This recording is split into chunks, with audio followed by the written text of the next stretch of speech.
boy shit, what you want me to prove? Spacey got the sauce on.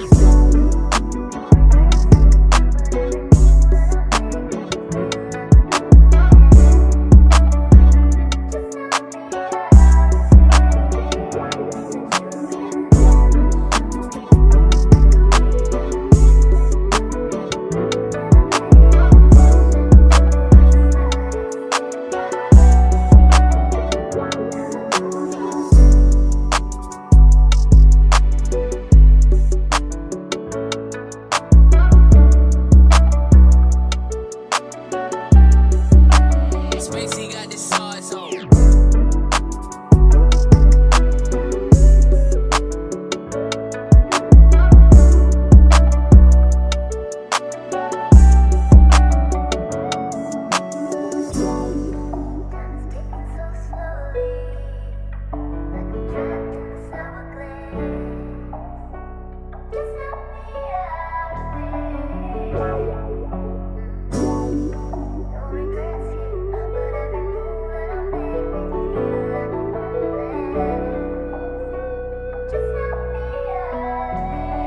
Spacey got the sauce on.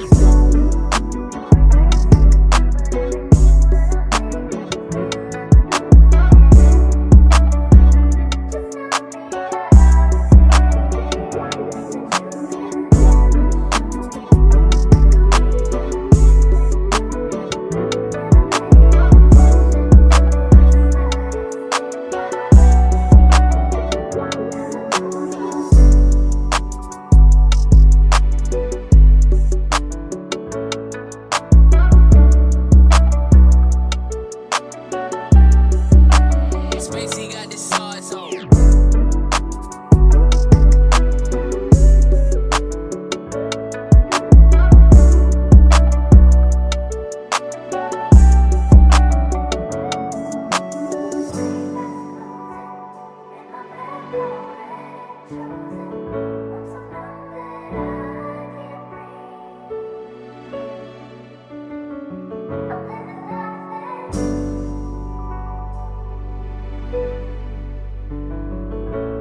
Video with your boy Eazy.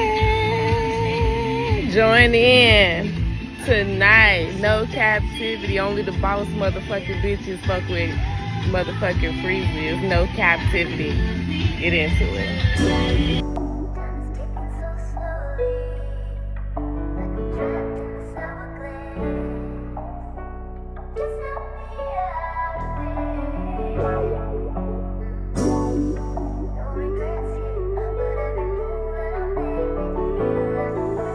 Sauce boy shit, what you want me to prove?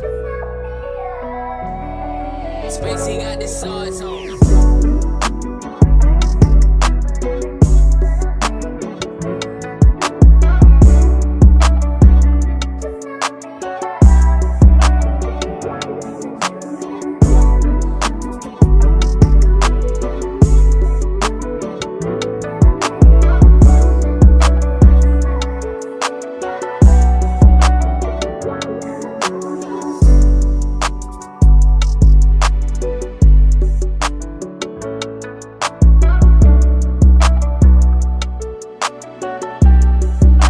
Spacey got the sauce on.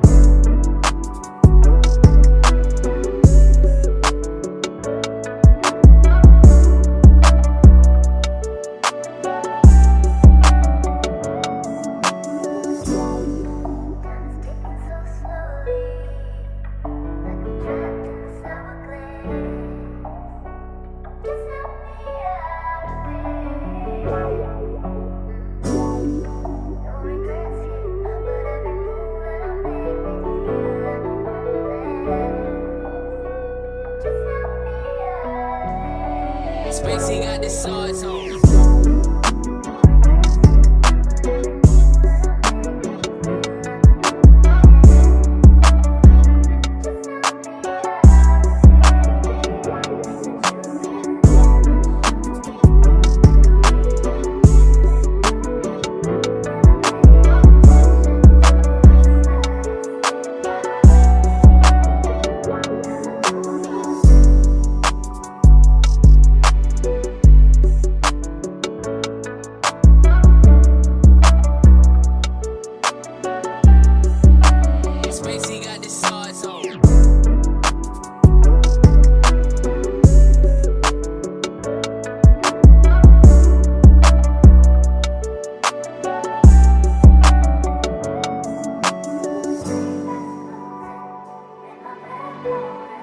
Sauce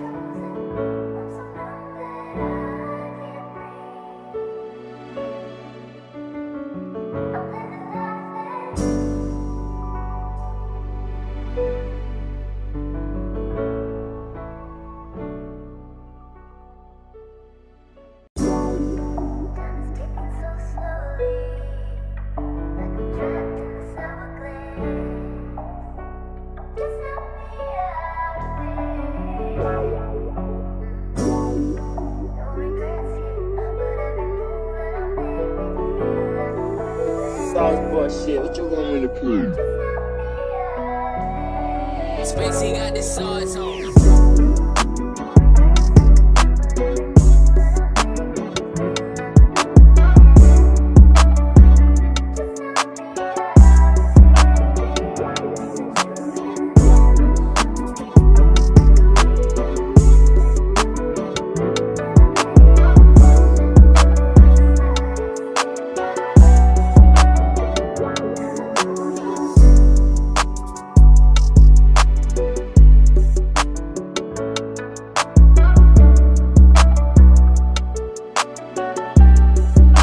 Spacey got the sauce on.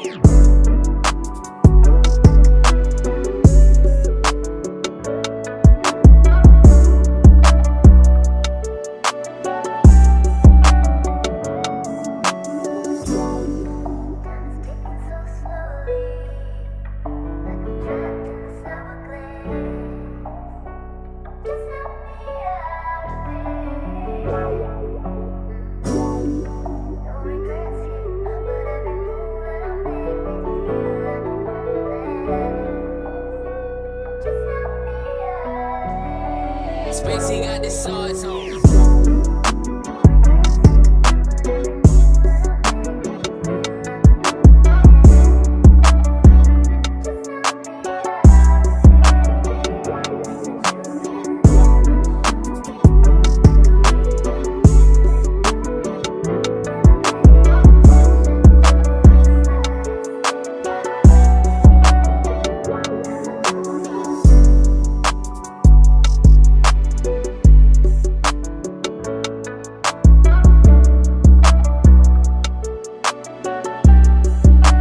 Spacey got the sauce on.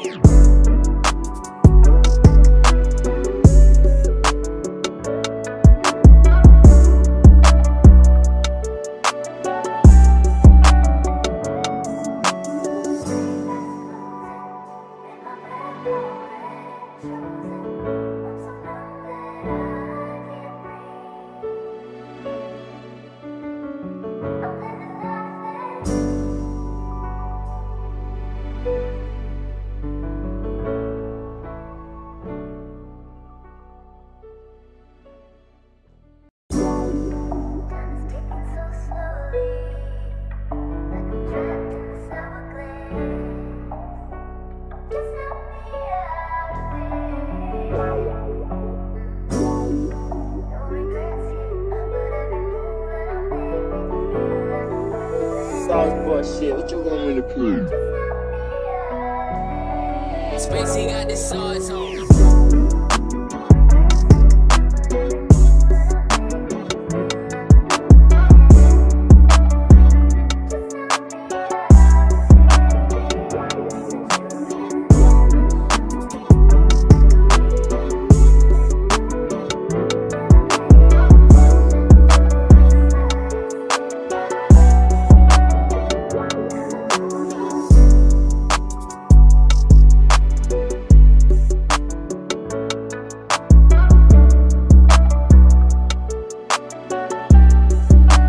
Spacey got the sauce on.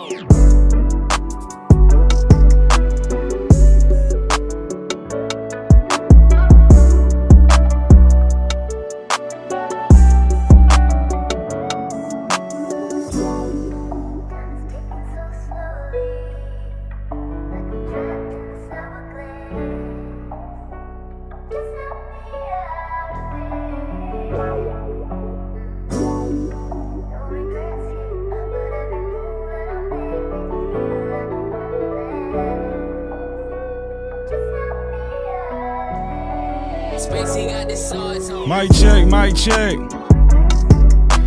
Mic check, mic check. Thank God it's Friday. Make sure y'all hit that like button. God is good. Shout out to the early No Cap crew once again. Thank you, Miss Piggy. 4,000 subscribers. And it's all because of you. All because of the No Cap crew. Let's go.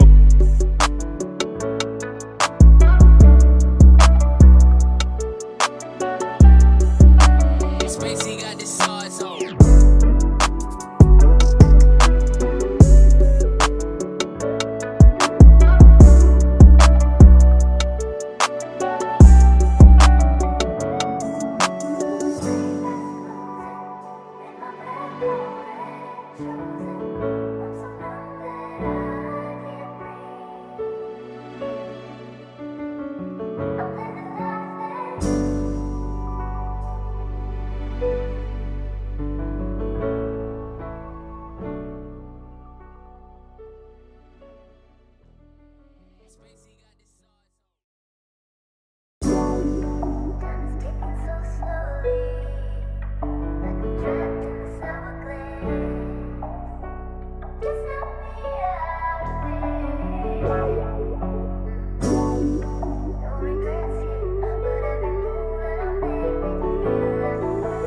Sauce boy shit, what you want me to prove? Spacey got the sauce on.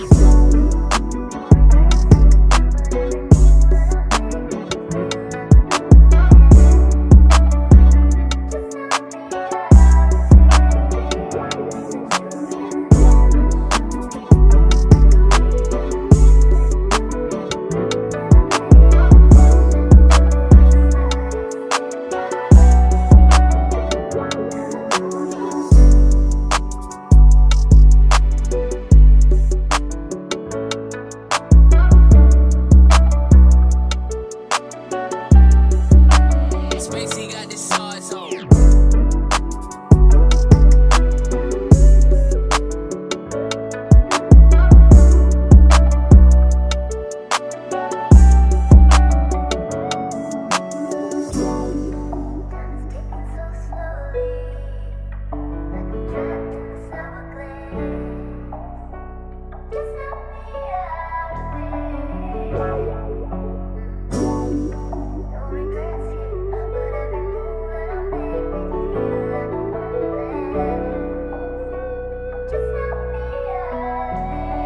Spacey got the sauce on.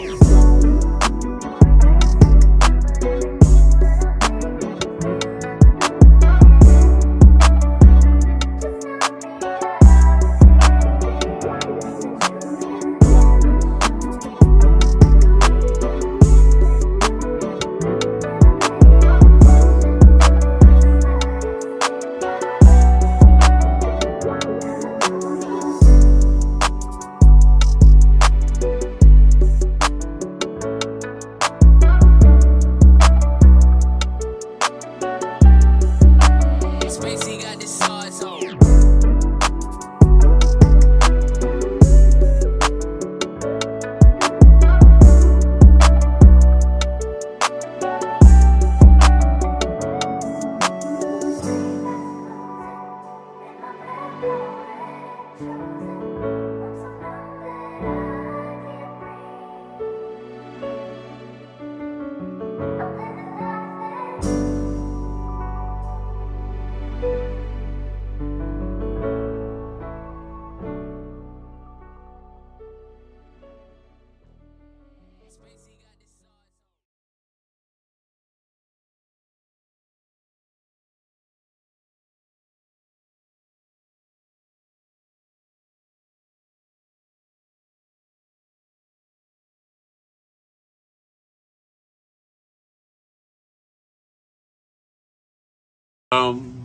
Times in our life, You got time to sing on it. You sing. we all have pain. So then you gonna sing it. We all have sorrow. Then I look at Wayne and I know that he will be ugly tomorrow. Lean on me When you're my cousin and I'll be your friend, I help you carry on, for it won't be long that I'm gonna need my cousin to care.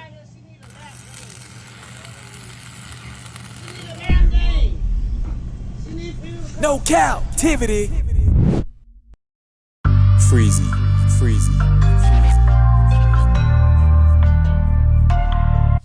What up? You are officially locked into No Captivity with Freezy, where we tackle issues that sometimes have us trapped in this thing that we call life. But if you know me, you know my motto. To free yourself, you must heal yourself. And if you're rock with your boy, please hit the like and subscribe button hard right now. And also comment and share this video. That is if you're rock with your boy Freezy. No captivity. Shout out to everybody here early, man. Shout out to the No Cap crew.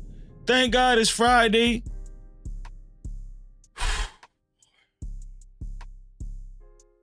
How y'all feeling this evening? No captivity.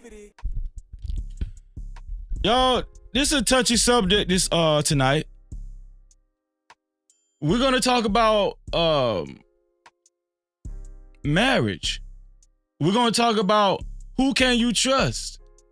This is gonna be a touchy subject because a lot of you are already in relationships. Some of you are married. Some of your marriages aren't that healthy. Some of your marriages are kind of let's see, tumultuous, right? Some people haven't got married yet. Who can we trust? Who is the right person? How do we know who is the right person to marry? Huh? How do we know? We talked about Simone Biles yesterday. And there's a huge controversy over Simone Biles and Jonathan Owens. Well, we're going to talk about joining yourself in holy matrimony for the rest of your life in general. Now, I got different people that we're going to use as subject matters, right? But nevertheless, we're going to talk about joining yourself with somebody for the rest of your life and how serious that is. People have gotten cleaned out, right? Empires have diminished. Men have given up half of their fortune. In these modern days and times, women are giving up half their fortune. We're going to talk about it all around the board because it needs to be talked about. It's not your average relationship conversation. Who can you trust? Are you safe when you have more money?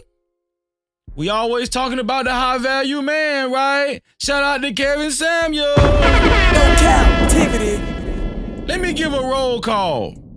Shout out to Justin Wade in the building. No captivity. Shalom. Shout out to Hassan in the building. No captivity. Shalom. Shout out to Miss Piggy in the building. No captivity. Shalom. Shout out to JD25 in the building. No captivity. Shalom. Shout out to my sister Candid Ann. Shalom, sis. No captivity. Shout out to my sister 907 Good Eats. No captivity. Shalom. Shout out to A.R. Smithy. No captivity. Shalom. Shout out to my brother Pat in the building. Shalom, bro. No captivity. Shout out to DJ Eazy. Shalom. No captivity. We're going to talk about it, man, how serious attaching yourself to somebody for the rest of your life. We're going to keep stressing that. For the rest of your life. We're not talking about no play stuff. We ain't talking about girlfriend and boyfriend. Well, we could be talking about girlfriend and boyfriend if you mess around and get pregnant. Right? This one here for the thug. Might as well be married. In the Bible, that's, it's considered marriage. But technically, if you get pregnant from somebody, technically they say about, you have to really, work together to raise this child for 18 years. But we know that, in a lot of situations, that's a lifelong connection with some people, right? Not always. It's not always the case. Shout out to Jerome in the house. I say Jerome in the house. Watch your mouth. No captivity. Shalom, Jerome. I like that. Shalom, Jerome. So, listen. Without further ado, please hit the like button. If you haven't hit the like button, please do it now. No Cap Crew. And if you don't like something that I said so far, hit the dislike button. Hit the like button or the dislike button. It don't matter to me. I don't care. Just do one of the two, please, if you will. Also, today I celebrate the Sabbath. I celebrate the Sabbath Friday and Saturday, right? So I'm not going to ask for any super chats. I'm not going to ask for any cash apps, right? Now, if you send it, that's on you. That's if you just send it out of your heart. But this whole live stream, I'm not going to ask for no super caps or no cash caps. Now, if it just come up on the screen, I'm going to honor it, right? But I'm not going to ask for any of it, right? So now that we got that out the way, we're just going to have a good show. We're going to hang out, right? No captivity.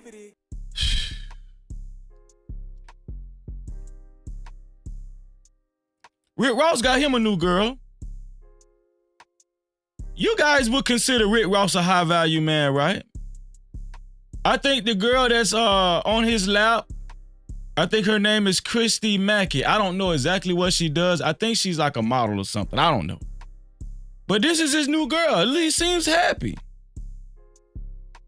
But is it real? Huh? How do you know when it's real? Especially when you got money. In this space, we always talk about men with money. They're better off.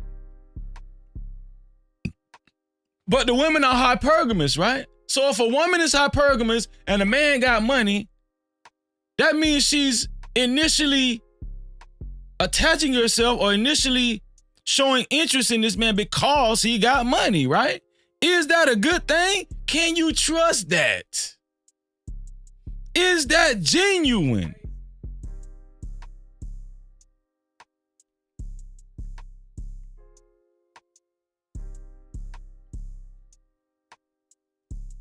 Super Cent. Y'all, I've heard of Super Cent. Put a one in the chat if y'all heard of Super Cent. I just got familiar with Super Cent today. But apparently she made major black headline news because her and this guy, her fiance, broke up. I didn't know Super Cent was worth as much money as she's worth.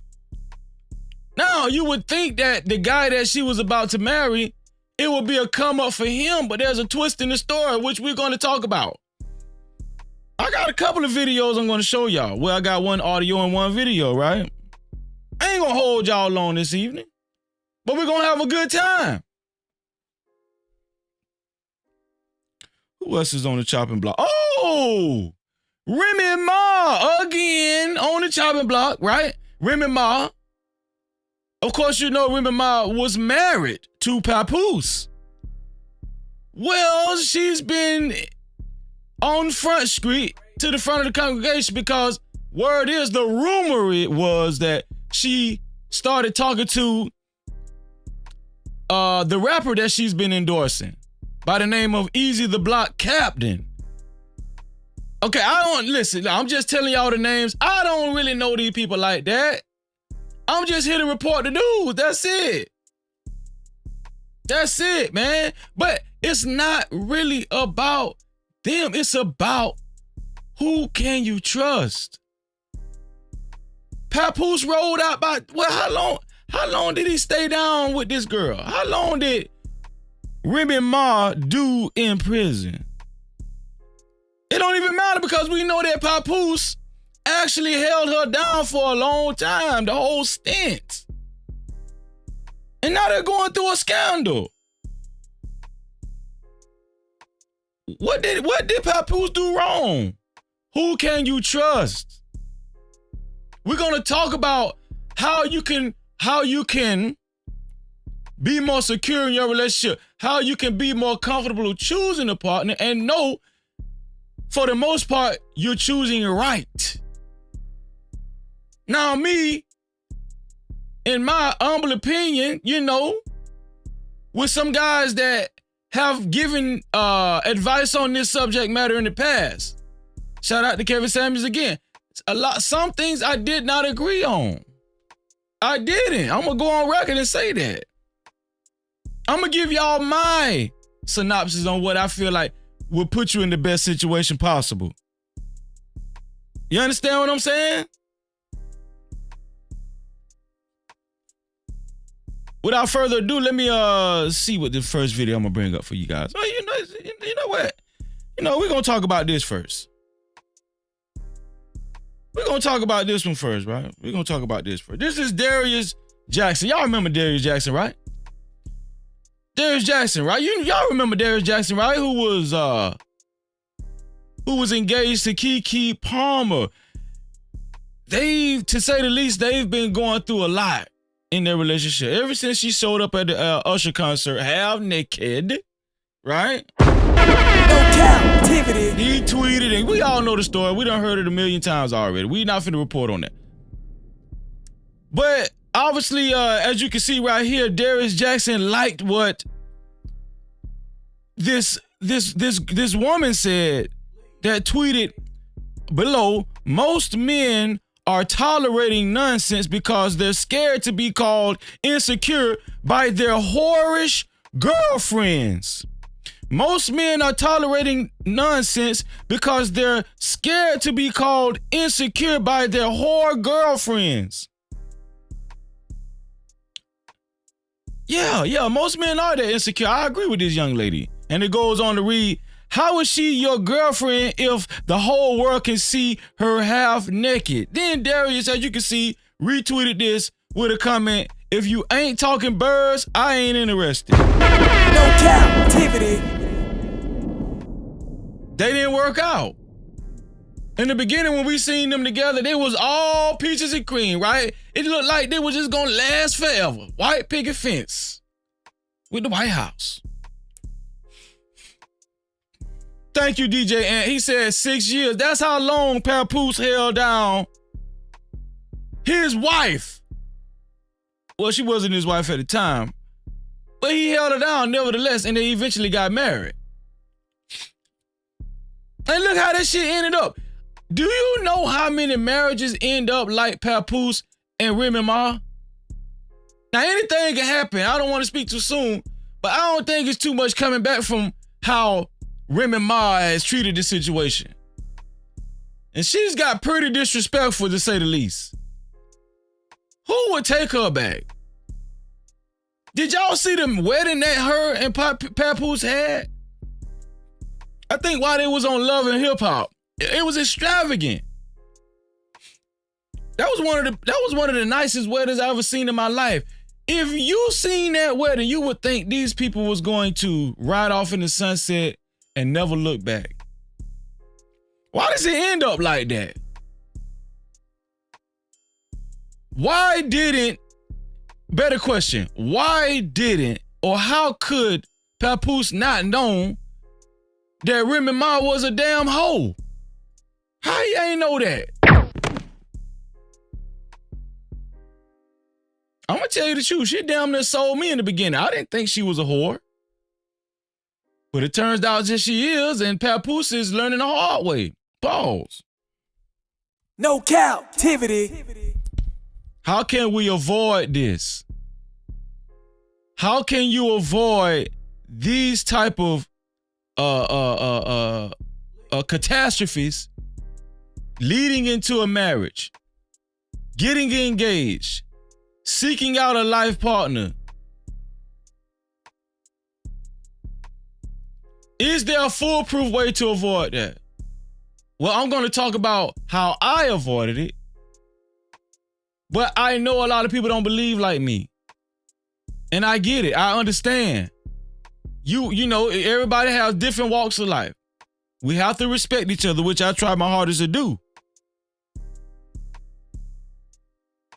But I don't think you guys understand that marriage could be either the biggest blessing in your life or the biggest curse in your life. No captivity. And we're going to talk about it. So,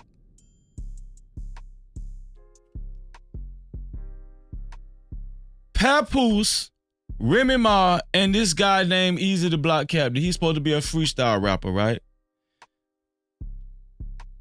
They were denying, Remy Ma was denying that she was messing with this dude, Eazy the Block Captain, right? It was kind of obvious that they was messing around, but they did a good job denying it. Even Eazy the Block Captain was backing her up saying, listen, I'm not messing with that woman.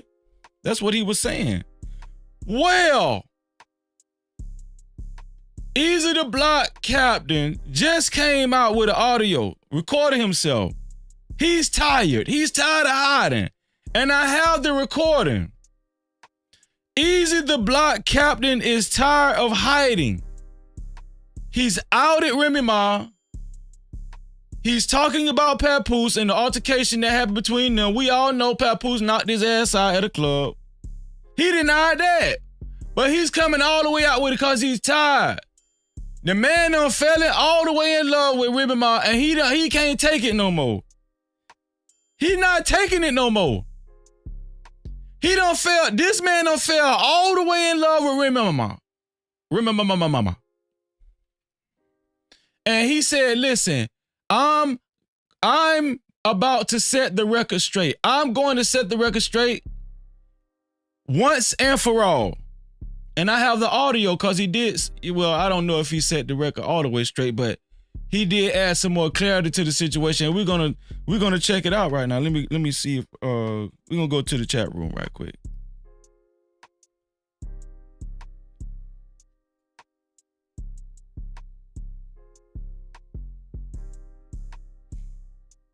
Let me pull up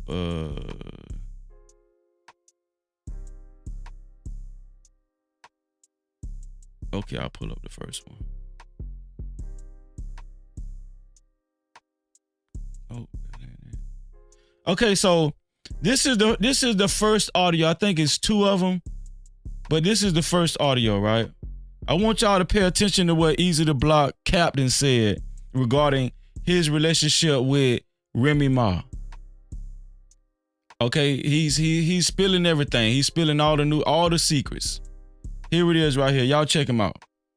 Your personal business, because I told her that's what she should do. Like, but I'm putting the pressure on. This is a Battle Rap Trap exclusive. Telling you that I'll let that linger out. He don't gotta answer it, but it's gonna linger to the point that they're gonna be expecting me to say something. He need to clear it up or say, no, nigga, I beat you the fuck up or some shit like that. He need to say something. You need to say it don't even have to be in my favor. It is in my favor because once you say anything that I don't like, then I go live and boom, it's over. So he's talking about Papoose. He's saying Papoose needs to say something.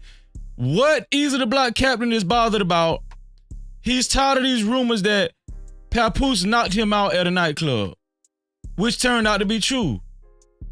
But he's tired of looking like a punk. He's tired of looking like a PUSSY.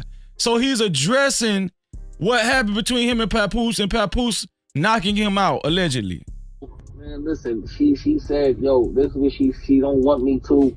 She don't want me to. No lie. You know what I mean? She's been on my ass, like asking me, like, please don't do it. I'm like, all right, copy. So he's saying that Remy Ma was begging him, please do not say nothing. Please don't do it.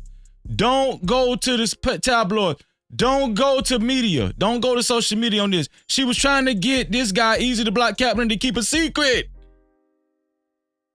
This bitch ain't shit. I'm telling y'all. No captivity. 6 years in prison, Papoose held this woman down. Shout out to Travel One in the building. Shout out to Brandon Boyd. Just walked through the door. No Cap-tivity. Shalom. Also said this nigga made the first movie, put you in a fucked up position, so I can't tell you what to do. I'm just asking you, could you do that for me? But I keep saying, but what is he doing? If that's the case, why am I the only person doing something for you? Why he not though? That nigga the one who got 16 in, right? Or he held you down from jail. He the one that got 16 years in. Why this nigga not holding you down? Some people are just so stupid. I'm gonna tell y'all something. Remy Ma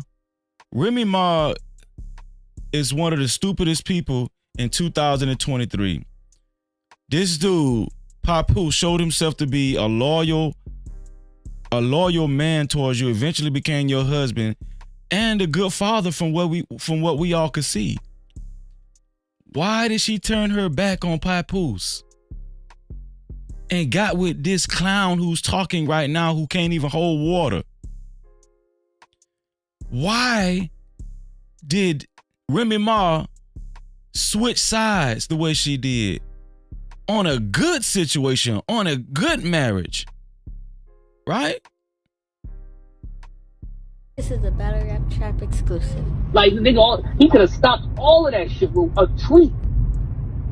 That same night when she made a joint, I made a joint, he could have made a joint. Boom. Anything else that niggas would have ran with would have been on them. I wouldn't have had to say nothing. I wouldn't have had to force myself to go live. None of that shit, bro, because everybody spoke already. The fact that she said something, I said something, and you didn't, that make it look weird. The fact that you posted real niggas do real things the next day, make it. So he's mad that he played clean up on social media. Remy Ma played clean up on social media. And Papoose, he tweeted, real niggas do real things. Listen. No Cap-tivity. Do you blame Papoose? Papoose is not trying to hide nothing, bro. You took my wife. You effing my wife. You think I'm finna help y'all clean it up? No, I want everybody to know I knocked your pussy ass out. Look weird. The fact that you posted a Father's Day picture without her, make it look weird. This is a Battle Rap Trap I exclusive. can't go live. Speculation. He fucked up. He waiting for this. Yo, he got beat up. Not knowing. Niggas starting to try to figure it out. Like, Yeah. We know you got beat up, bro. We know that. There's too many witnesses. People done came out and clarified that you got your ass knocked out. Shout out to Eazy and Tez the Fire. No Cap-tivity. Shalom. he fucking with Remy, but not knowing that I've been with Shorty and she telling me though. Niggas don't. There it is. He just told us all right then. I've been with Shorty. He couldn't hold it in any longer. He let the world know he's F-U-C-K-N Remy Ma. No Cap-tivity. He let the world know. He seen say, does he have a stuttering problem? I don't know if he's nervous or I don't know what's going on. Shout out to my sister, Cassandra B. Salone. No Cap-tivity. So he let the world know. He said he been messing with Shorty, meaning Remy Ma. Why do these guys crash out like this? How do people find themselves in situations like this? How did Papoose find himself in a no good marriage? How did he find himself in a situation with an untrustworthy bitch? You know that she been at my crib since then? And that's what Haas is saying. Haas is like, hey, you the only nigga right now that's sacrificing your career. I mean, she getting killed too, so, but he like, she can just end that shit, but she still, at the end of the day, man, I know what it is. This is the guy that Remy Ma chose to go with, y'all.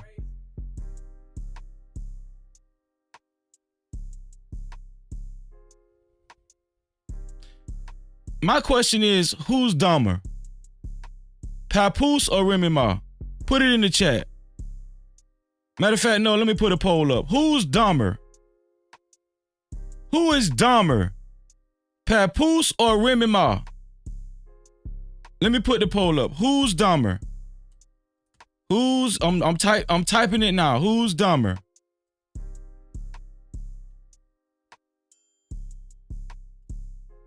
Papoose, Remy Ma. Who y'all think dumber? I put it in the chat. Okay, so just when y'all thought that Eazy the Block Captain was done, no, he not done. He had some more to say. Y'all check this out. Man, they like, yo, are you prepared that she's gonna stay with the nigga? I'm gonna tell you this. Right off the bat, that's what he said. You heard what he said? Man, that's what his homeboy asking him. Man, are you prepared that this girl gonna stay with this nigga? Bro, you throwed all your chips in on a girl who you think still is halfway in with her husband? Bro, you crashing out online about a chick who's married to a dude who's been with a dude for damn near 16 years? As you said, who got kids from this guy? Who rolled out with her 6 years while he was in prison, and you online crying?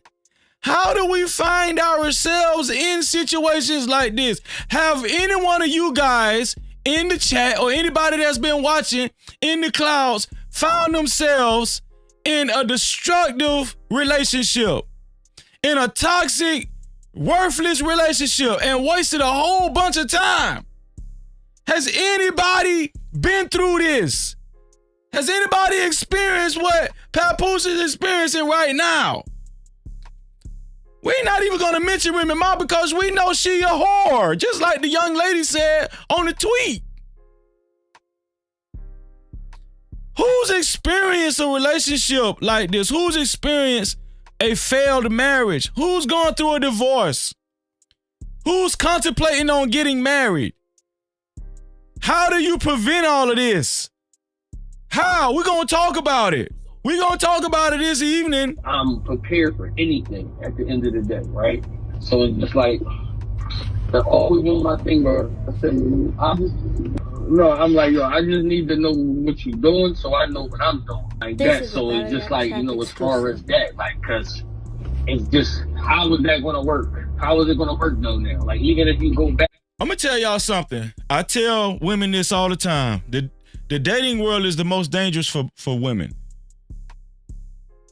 The dating world is more dangerous for women than it is for anybody, because I'm gonna tell you something. Men are getting more and more vain. Men are getting more and more effeminate. That's just the truth. Look at this guy online. Now, we can talk bad about Remy Ma. We know Remy Ma ain't shit. If y'all want to waste time talking about Remy Ma tonight, that's on y'all. I'm not gonna waste time talking about somebody who we already know ain't shit. No Cap-tivity. Let's talk about these guys that's crashing out.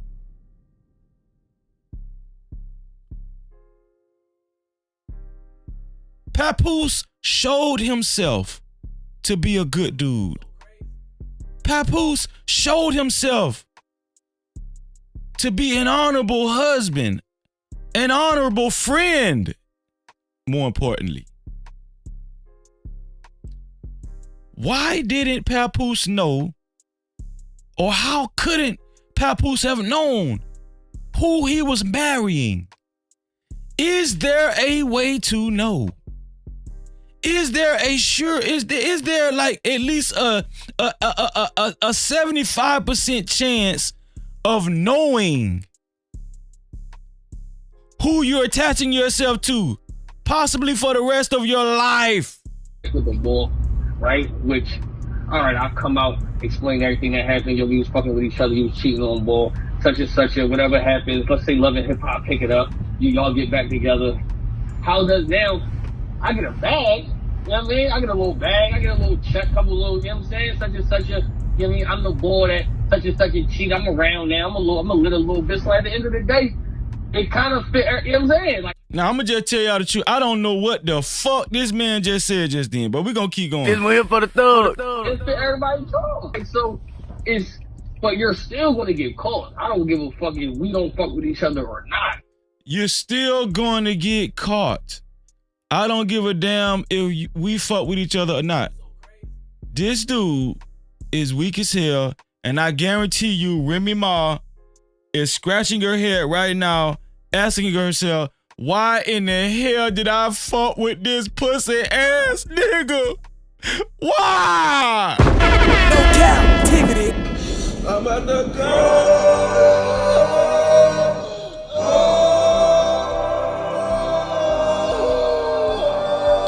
How did Papoose not know? How do we do not know? How don't we know who you're attaching yourself to? How? I'm gonna tell y'all something. I can do shows like this for free.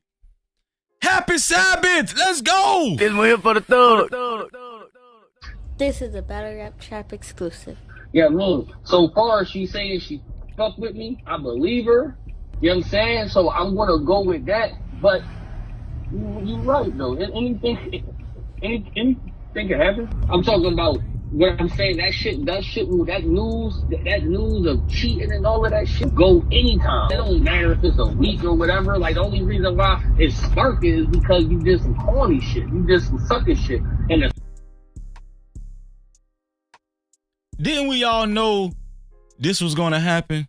Who all didn't know this was gonna happen, huh? Didn't we all know this was gonna happen? Didn't we know that this dude was gonna turn cold? Didn't we know this dude was soft as hell? The big question is, how did Remy Ma know this shit? How we know it and she ain't know it? And you in a marriage with Papoose? Let me ask y'all a question. Are most women like that? Are most women in today's society untrustworthy? Let's keep the scale balanced. Are most men in society untrustworthy? Shout out to Lost Away 24. Could somebody welcome Lost Away 24 to the No Cap crew? No captivity. Shout out to my dog Prime and Randy B to the chat. No captivity. Shalom. Shout out to Eazy Man Williams. No captivity. Shalom. I'm saying, listen. I'm gonna tell you something. This is something you guys never thought about. Papoose ain't gonna never be the same. Never. No captivity. Listen. See, we always talk about the money aspect. We always talk about divorce. We always talk about the courts and stuff. We always talk about getting set back financially. But what we never talk about is how your mind can get changed forever. You will never be the same. And one person can do that to you.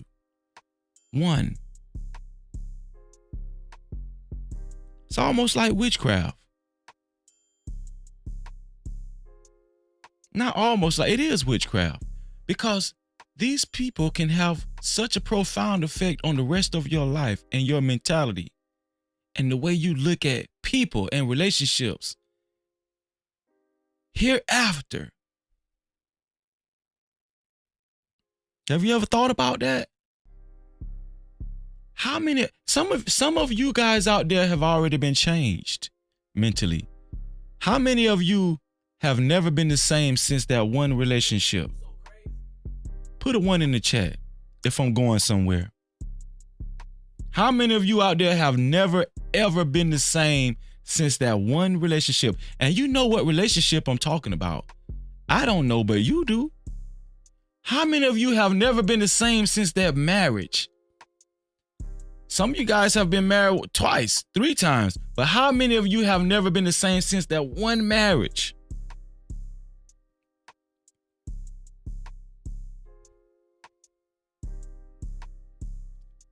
Papoose will never be the same again. Now, maybe it's for the best, maybe it's for the worst. I don't know. But we're going to talk about how you can prevent this going forward. I'm going to invite people up in a minute. I'm going to invite people up in a minute. No, as a matter of fact, I'm just going to take callers. I'm going to put the link in the chat. I'm going to take callers one by one who want to talk about this. One by one. Super chat. Shout out to the Black Community Whistleblower. No Cap-tivity. Thank you for the $5 super cap. He said Pap was too perfect for her. She was held to a standard she hated keeping up with. And that's a fact, bro. It's here for the third. That's a fact. She was never ready for this stuff. She only wanted to get married for clout.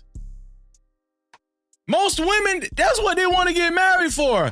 Let me tell you something. I will absolve most men from that guilt. We know most men don't even care about the ceremony. We don't care. We just want to get that shit over with. We be nervous as it is. Shout out to the community whistleblower. Thank you, bro. No Cap-tivity. I appreciate you for helping me keep the lights on. Also, we got some cash caps as well. Like I told y'all before, I'm not asking for no super caps. I'm not asking for no cash cap. If y'all send it, you're sending it from the bottom of your heart. Happy Sabbath. Let me see. Here we go. Let me refresh this screen. Shout out to my sister, Lady Naveau. Thank you, Lady Naveau. Check the cash out, bitch. I really appreciate that. Lady Naveau with the $2 cash cap. She said, what did she say? Still haven't called your sis. Yes, I did, sis. Come on now. No Cap-tivity. And she also sent another cash cap. Let me see. Let me bring it up. Here we go. Shout out to my sis again. Lady Naveau said, Remy Ma situation is too messy, and that's a fact. Check the cash out, bitch. No Cap-tivity. Thank you, sis. I really appreciate it. That's a fact, sis. Let me tell you something, man. The scary part about it is, this situation that Remy Ma and Papoose is going through, that happened every day in the hood. Dudes fall in love. I'm talking about the hardest of dudes. I'm talking about killers fall in love. Fall in love. Killers. And I'm talking about they give their whole heart to a woman. We call it PUSSY whipped. Where we from? What you call it? I think we got a sponsor. I think we got a sponsor of tonight's show. If I'm not mistaken, I heard the ring. I heard the ring. You so damn dumb. Check the cash out. Shout out to my brother E Senior. No Cap-tivity. With the $20 cash cap. He said showing support, bro. Thank you, bro. Thank you, dog. I really appreciate that, man. No Cap-tivity. Thank you, man. Thank you to everybody helping me keep the lights on. Thank you. I really appreciate it. Damn, me. Even when I'm telling y'all, I'm not even asking for nothing. Y'all sending in. It's all love, man. Thank y'all for helping me keep the lights on, man. But listen, I got some more. I got another situation I'm gonna bring up, man. It's not just about Remy Ma. It's not just about Remy Ma and Papoose. We're gonna cover several topics this evening, right? Now, let me see. Rick Ross. Who's this? Rick Ross. Rick Ross joined himself with a new girlfriend. He got a new girlfriend. Right? And Rick Ross, if you guys look at his Instagram, Rick Ross looks happy as hell. He's all smiles. And so when I looked at Rick Ross's Instagram, I was like, if I had as much money as Rick Ross, would I be as comfortable adjoining myself with a woman this late in the game? How do I know if she really loved me? I'm a high value man, right? They always say high value men. Let's talk about these high value men. They always talk about high value men as if they have a more advantage than an average guy. We all heard it a million times in these spaces. High value, it's better to be a high value man than it is to be an average worker.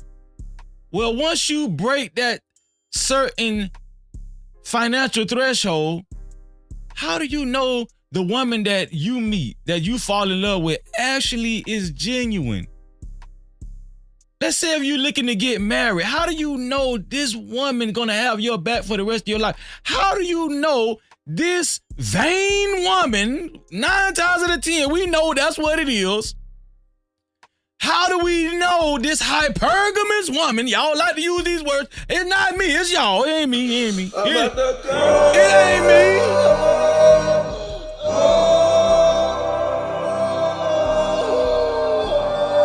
How do we know? How do we know it's real?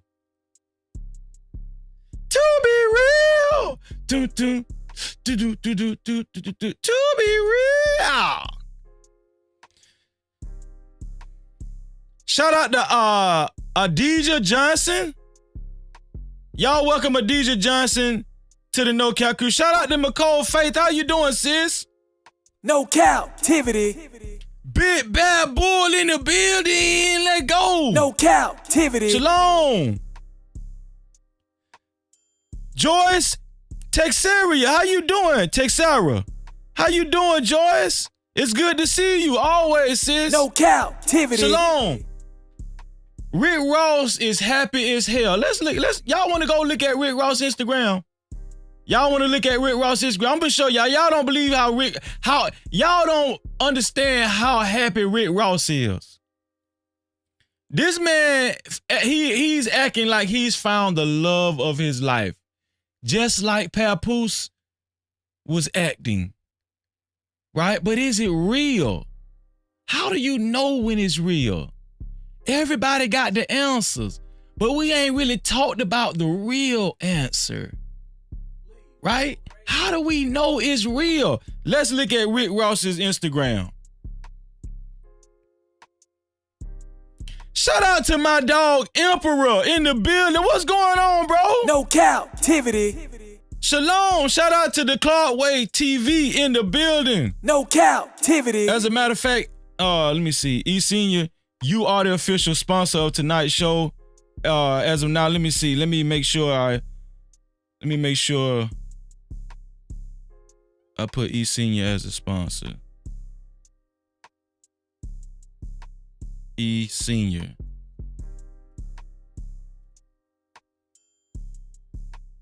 $20. There we go. So let's look at Rick Ross's Instagram, y'all.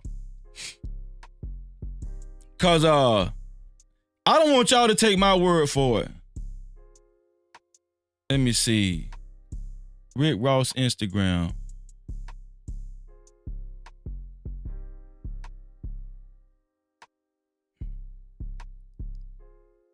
Is it Rick Ross's Instagram? Let me see. Let me go back up here. It might be, cause the girl, his new girlfriend's name is Christina Mackey. I think it might be her Instagram. Well, let's see. Christina Mackey. Instagram. I think it's her Instagram, if I'm not mistaken. Oh yeah, it's her Instagram. So y'all check this out, right? Y'all check this out. This is Christina Mackey's Instagram. And as you can see, every so often she has her man, Rick Ross, posted on her Instagram. Let me see. Let me blow this up. Y'all see Rick Ross? Rick Ross is happy as hell, ain't he? Look at him. Huh? Rick Ross is happy as hell. Let me show y'all something. Let me show y'all what I really want to show y'all right here. So she's got the bouquet of flowers. Y'all see that? She's happy as hell too. Look at her. God bless her heart.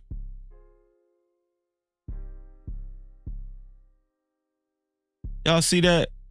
See they got, what is that? Are they engaged? Hold on. Somebody tell me, were those engagement rings?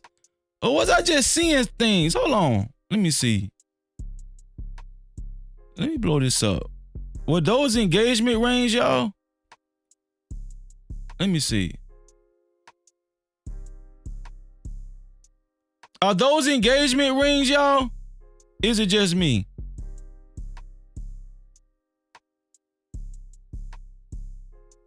Right here. Start over there, right there. Are those engagement rings? I didn't even catch that. I didn't even catch that. Hold on, man. Okay, she wrote, love is non-negotiable. Somebody else wrote, K. Slay wrote, she doing it all with real hair and a little body and no designer. I love that for you, mama's girl.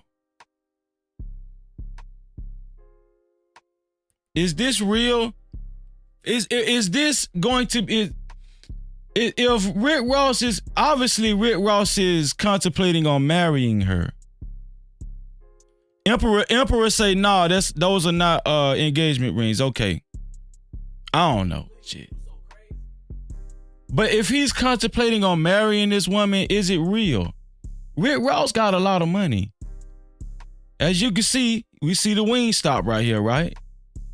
Let me blow this up. She's standing right in front of the Wingstop so y'all can know she misses Wingstop.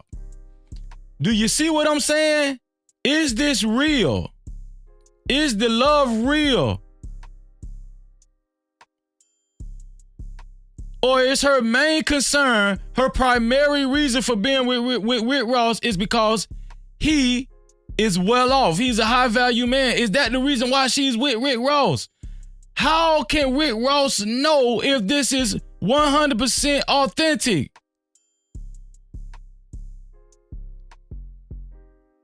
Is he safe tying himself to this woman for the rest of his life? Is Rick Ross safe? Is he? Let me show y'all something. Because somebody wrote, right, okay, she's doing it all, blah, blah, blah. Okay, we seen that already. Let me get that off here. Let me show y'all something else. So, Super Scent. Have y'all heard of Super Scent? Where's that picture at? Right here. Super Scent. Has anybody heard of Super Scent? I'm pretty sure most of the women heard of Super Scent. Me, I had never heard of Super Scent till she made headline news today. Her and this dude broke it off. Now, apparently Super Scent is worth a lot of money. Let me show y'all how much money Super Scent is worth. Let me show y'all how much Super Scent is worth exactly. Eazy say, yeah, I heard of Super Scent. I ain't never heard of Super Scent, dog. I never heard of this lady before in my life.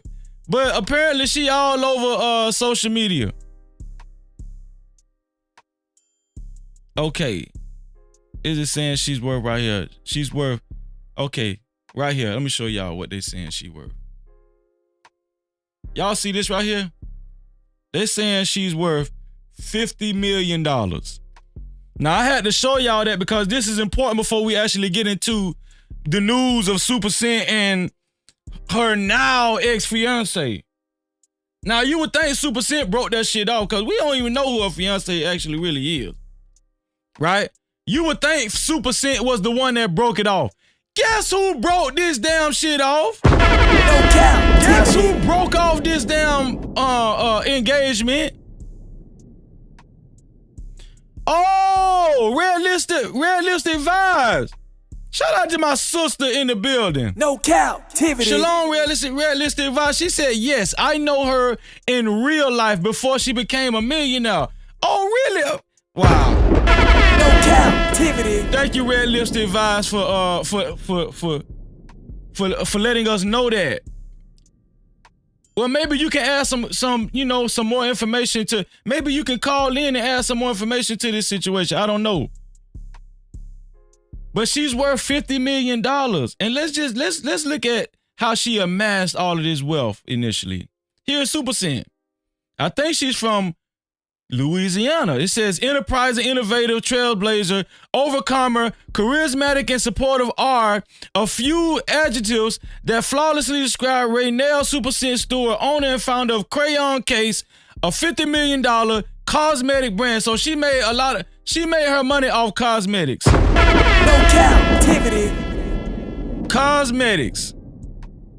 Let's keep going down. I learned everything as I went, and that's how blah, blah, blah, blah, blah. $50 million cosmetics. She used the capital raised from her retail business to fund her cosmetic line. I would buy samples from suppliers and put my logo on them and just start selling them. The idea for her product line, the crayon case, and the ingenious packaging concept, marketed to resemble a box of crayons, became one of Oprah's favorite things, making the revered list twice. So she got rich off of cosmetics. Yes, she did. Yes, she did. Super chat. Shout out to my dog J1 with a $20 super cap. He said, Freezy.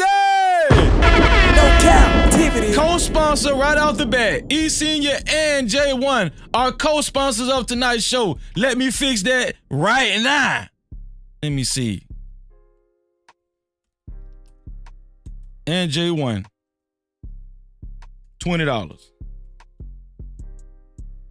I appreciate y'all for keeping the lights on. No Cap-tivity. Keep the lights on. Like I said, I ain't asking y'all for no super chats. I ain't asking y'all for no cash cow. If y'all give from the bottom of your heart. I'm worshiping the Sabbath today. Happy Sabbath to all my brothers and sisters. Shalom. And I appreciate y'all. Thank you. Thank you, J1. My brother. So let's look at what Super Cent had to say. I mean, well, hold on. Let's look at when they got engaged. Let's look at that, right? Wait. First of all, who is this dude? Let's find out his name, because we don't just want to chalk him off as nobody. Let's recognize who the man's name is. Let me see. Fiance. What's his name? His name is Razor. Right here. Here it is. This is his name. Razor Bro. Razor Bro. That's his name. Have called it quits, and according to the former, the breakup wasn't mutual in the slide. The breakup wasn't mutual. The breakup wasn't mutual, y'all. This man was about to marry this woman, and they was about to join themselves for the rest of their lives. Thank you, Red Lipstick Vibes. No Cap-tivity. She said Razor. Do you know him too, Red Lipstick? AWOL in the building. No Cap-tivity. What up, AWOL? Do you know who he is, Red Lipstick too? Do you know Razor too? Listen, it wasn't mutual. So who broke it off? Who broke off this $50 million marriage? If y'all was to bet, you would bet that Super Cent broke it off, wouldn't you? I know you would. Super Cent broke it off. Well, let's look at more of this right here. Let's see who broke it off. Well, right here it says, it's a fiance. Razor popped the big questions to Super Cent. There you go, right? This one here for the thug. That's when Razor popped the question to Super Cent, and she was astounded. She was astounded.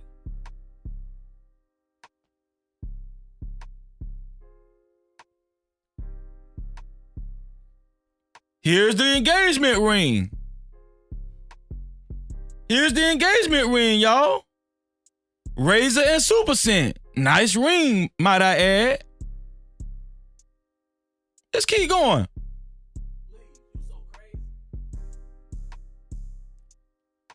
So let's hear from Super Cent. Let's see what she had to say, because we already know that the breakoff wasn't mutual, right? So let's hear what Super Cent had to say. I got a video on Super Cent's response to the breakup of their engagement.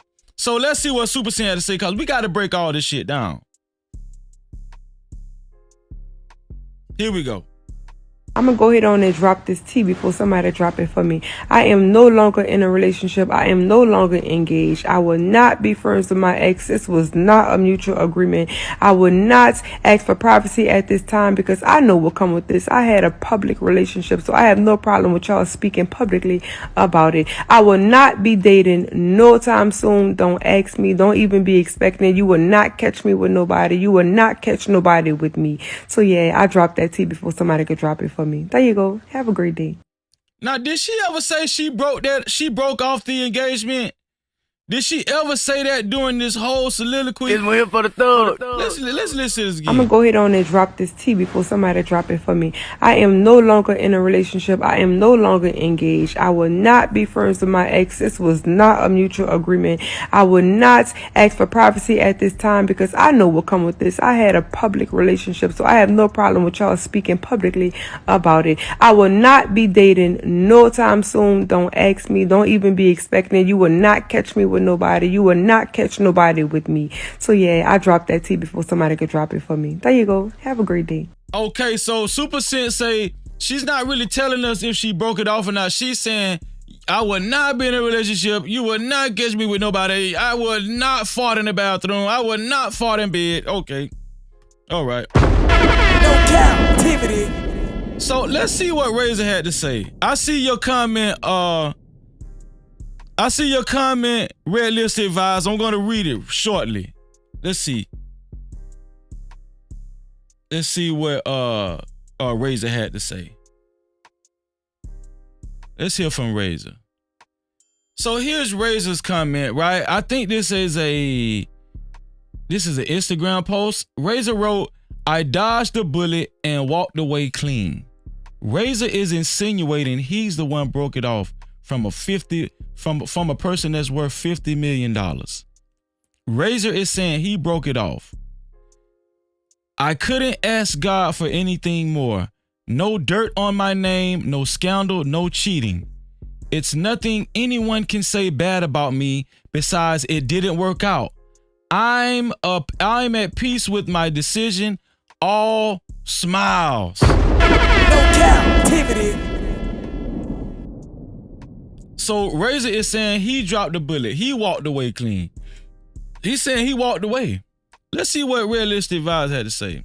Realistic Vibes said, shout out to sis Realistic Vibes. She say, Razor put his hands on her. They got into a fight. So is that the reason why they broke? Is that the reason why they broke up? No captivity. He came out publicly and saying he walked away, but Realistic Vibes saying she know them personally, right? Let me see. Okay, Realistic Vibes say it was super. Y'all don't know the whole story. I'm so blessed and thankful that I got Red Lipstick Vibes in here to add clarity to this situation. Thank you, Red Lipstick Vibes. I'm gonna take your word for it because you my sis and you ain't never lied to me. Super Chat. We got a new sponsor of tonight's show. The Black Community Whistleblower has officially taken over being the sponsor of tonight's show. Now, before we replace the sponsors, I'd like to still thank Eazy Senior and J1 for temporarily being the sponsors of tonight's show with $20 a piece. But the Black Community Whistleblower showed out with a $50 super cap. No captivity. And he wrote, don't do it, Ross. Domestic partnerships only, please, fellas. Domestic partnerships only, please, fellas. When she leave, because you know she gonna leave. She's not entitled to any financial support or assets. These are facts I researched. No captivity. The Black Community Whistleblower is begging you guys, please don't get married. Listen, that was an excellent super cap because it actually ties in to why I wanted to do this live stream tonight. It actually ties into why I wanted to do this live stream tonight. Because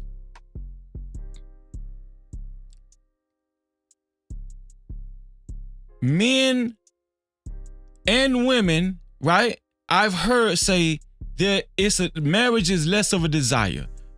People are actually avoiding getting married, right?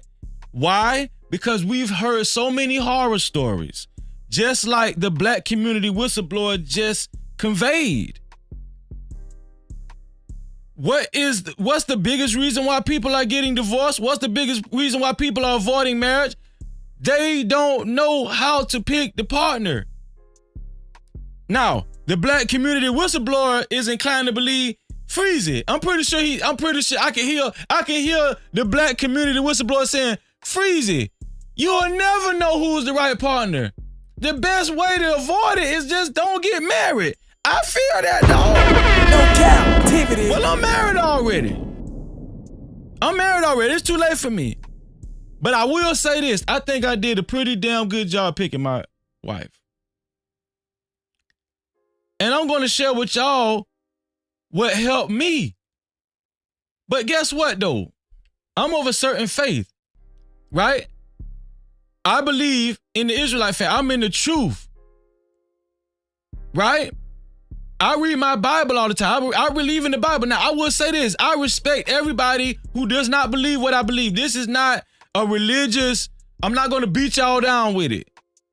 I got friends associates that's atheists, people, I got agnostic, unbelief, Muslim, people got different beliefs. Everybody don't believe what Freeze believe. But in your case, if you don't believe what I believe, how will you know you're joining yourself with somebody and you're secure for the rest of your life?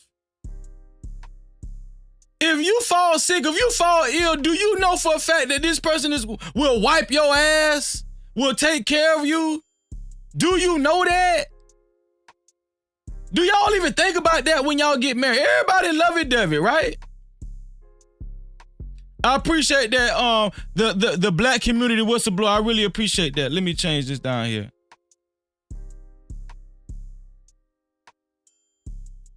Is the black community whistleblower. The black community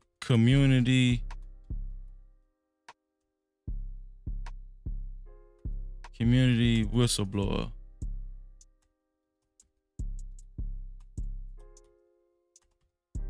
I appreciate that, bro. Thank you for helping me keep the lights on. The black community whistleblower.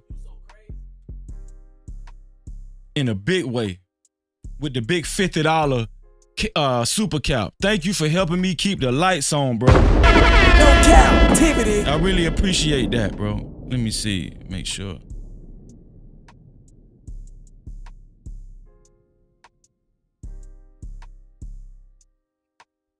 Oh, man. You so damn dumb. Check the cash out. I really appreciate y'all helping me keep the lights on. I really do. Let me see. Here we go. Shout out to my dog A-Wall with the $10 cash cow. No Cap-tivity. Thank you, dog, for helping me keep the lights on, man. Thank you to A-Wall for helping me keep the lights on. You so damn dumb. Check the cash out. Check the cash out, bitch. So listen, I've covered all of the stories I was gonna cover tonight. I'm gonna leave a link in the chat. I'm gonna just take callers. And until somebody call in, I'm gonna just tell y'all what I think. Right? I'm gonna leave the link in the chat right now. You don't have to cam up. I'm not taking any cam ups, right? I'm just taking callers. One at a time. One caller at a time. Let me leave this link in the chat. Let me see. I love my No Cap crew, man. Thank y'all. Oh, Lord. Y'all showing out now. You so damn dumb. Check the cash out. Nope, that's a super cap. Super chat.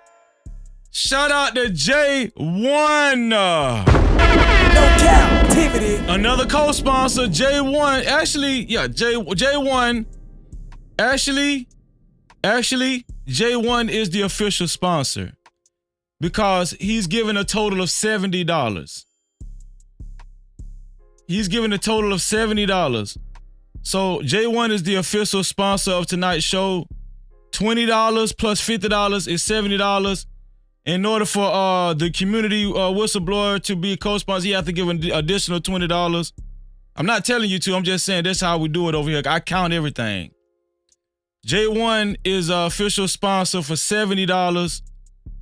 The only person that can be, let me see, Senior can be a co-sponsor for another $50.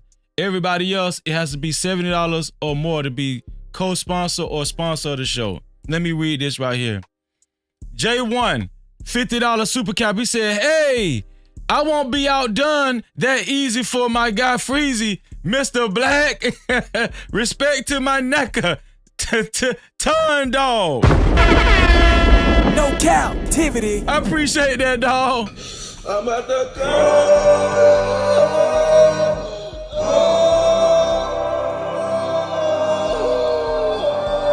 Let me put J1 one more time. There we go. J1 is the official sponsor of the show. Let me make sure this right. Hold on.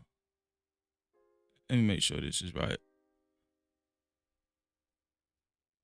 $70. Yeah, that's what it is. $70. There we go. So let me put the link in the chat.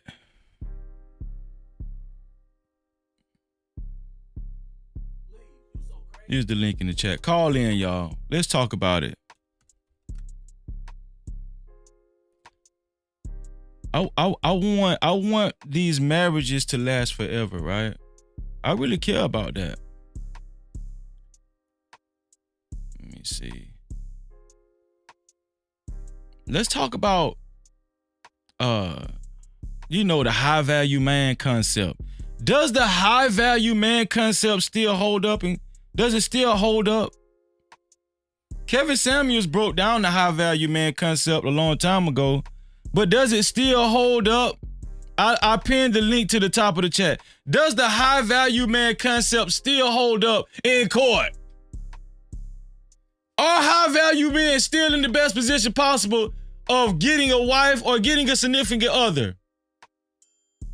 Are high value men that have leveled up, do they have an advantage over average working men? Is that really a thing? Can somebody level with me?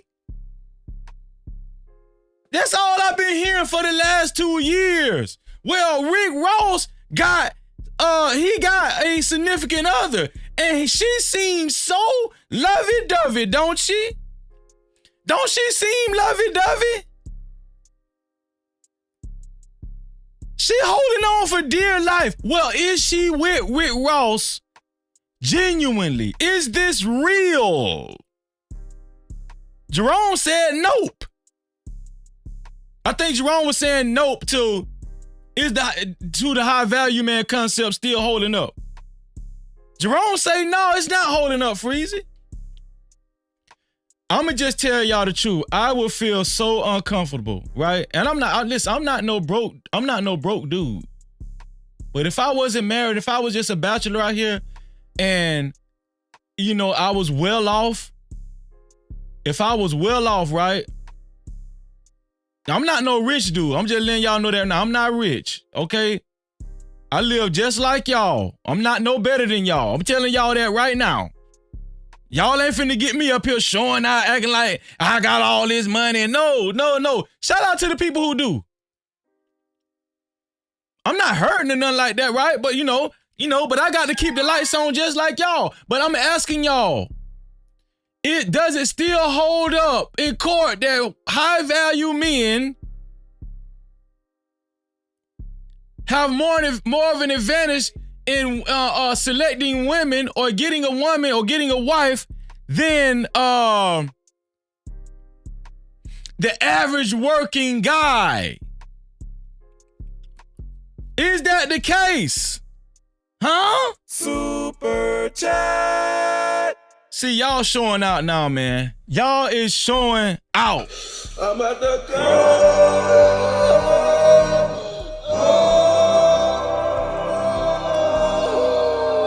It's a battle. It's a battle for the races. Shout out to the Black community whistleblower. Super chat. With this $100, with the $100 super cap. He said, high value men can keep a woman that doesn't love them longer than average brother. That's it. Longer than the average brother. So what if I'm looking at it correctly, the Black community whistleblower is saying that none of these women actually love these men.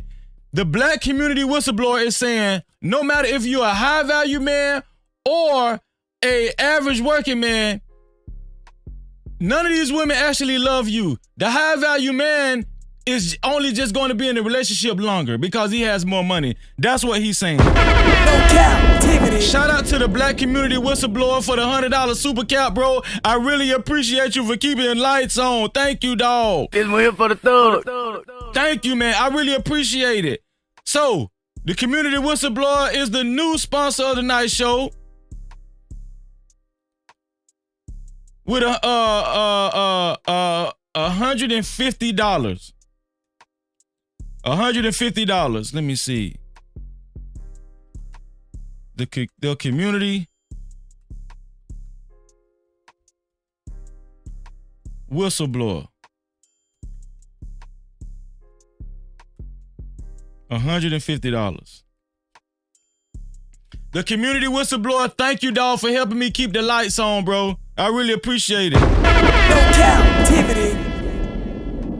The community whistleblower saying he don't trust none of them hoes. That's basically what he's saying. No Cap-tivity. Shout out to Teron Anthony or Tyreen. I think it's Tyreen Anthony or Teron Anthony. Could somebody welcome to Tyreen Anthony to the No Cap crew? Thank you for being here, bro. No Cap-tivity. Shalom.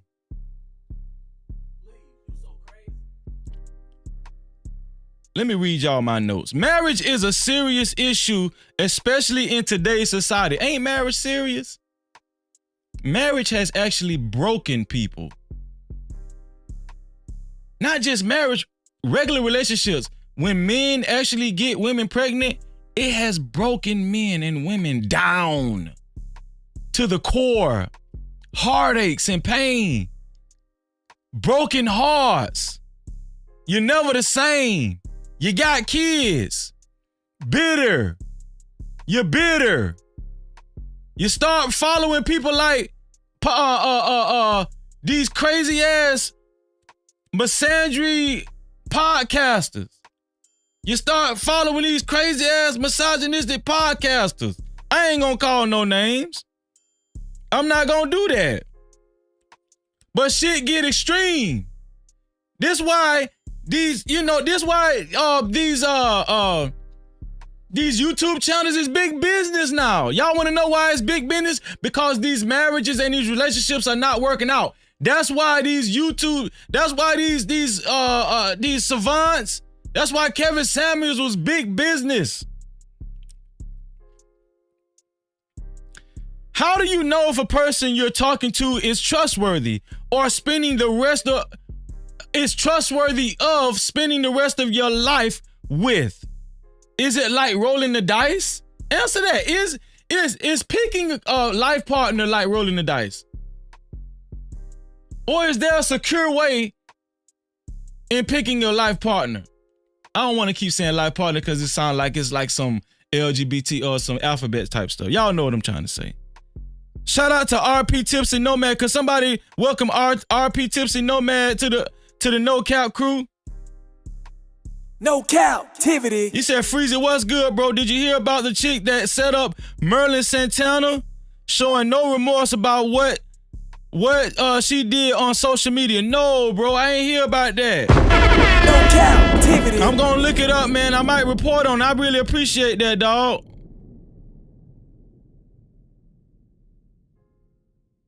I really appreciate that. Okay, Tyreen Anthony say there is a way. Call in. Let me see. Oh shoot, somebody was calling in. How you doing, Loso? What it do, man? What it do? Man. So you been listening to me this evening? Man, I've been listening to you, Freezy. No Cap-tivity. Bro, so listen, marriage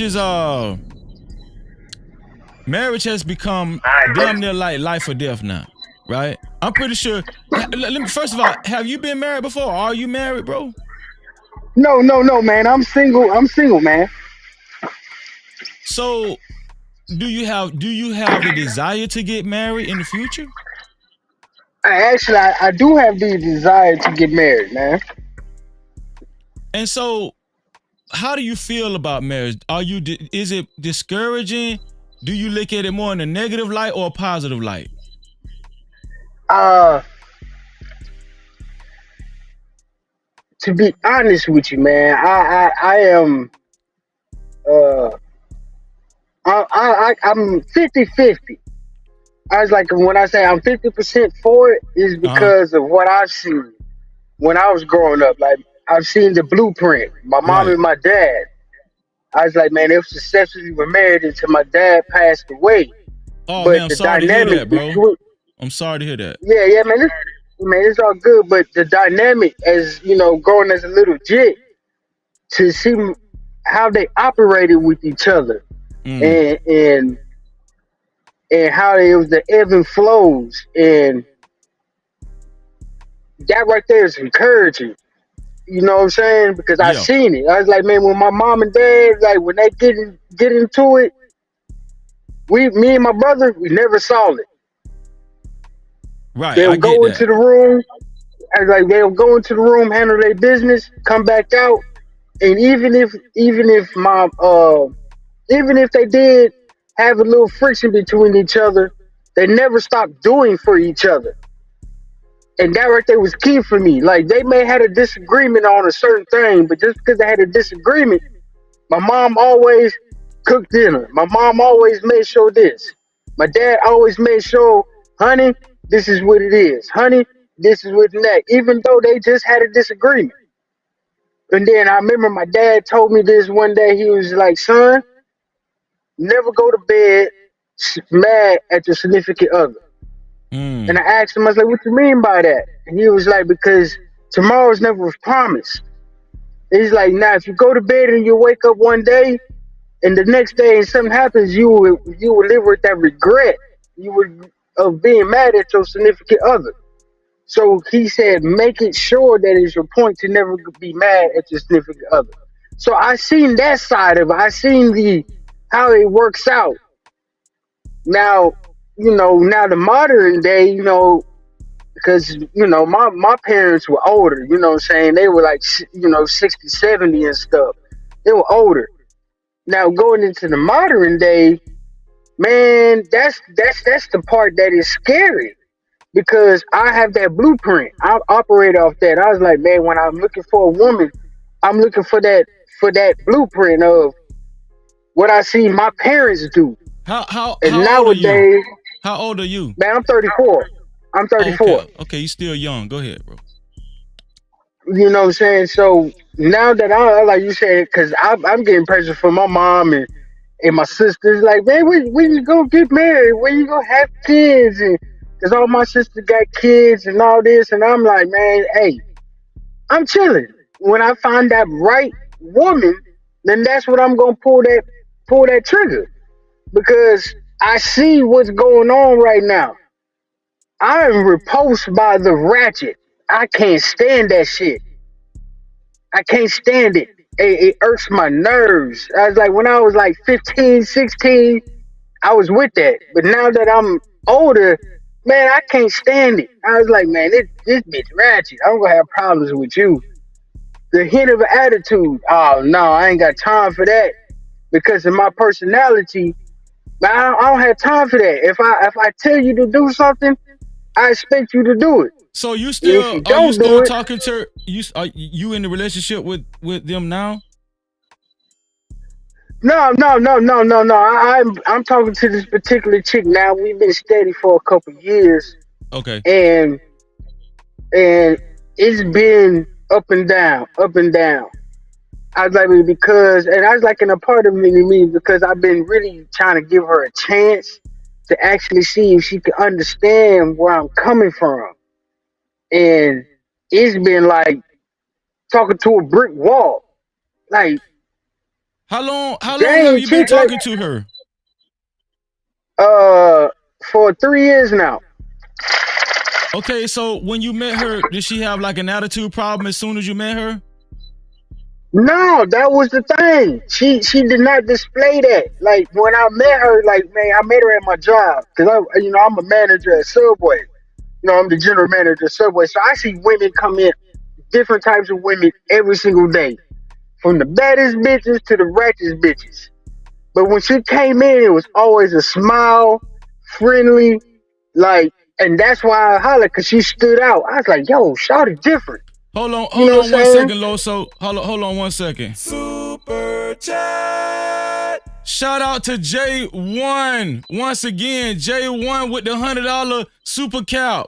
He said, Black community, what happened to the $50? Damn, freeze it. No Cap-tivity. Well, J1 is the new sponsor, once again, with $170 in the pocket.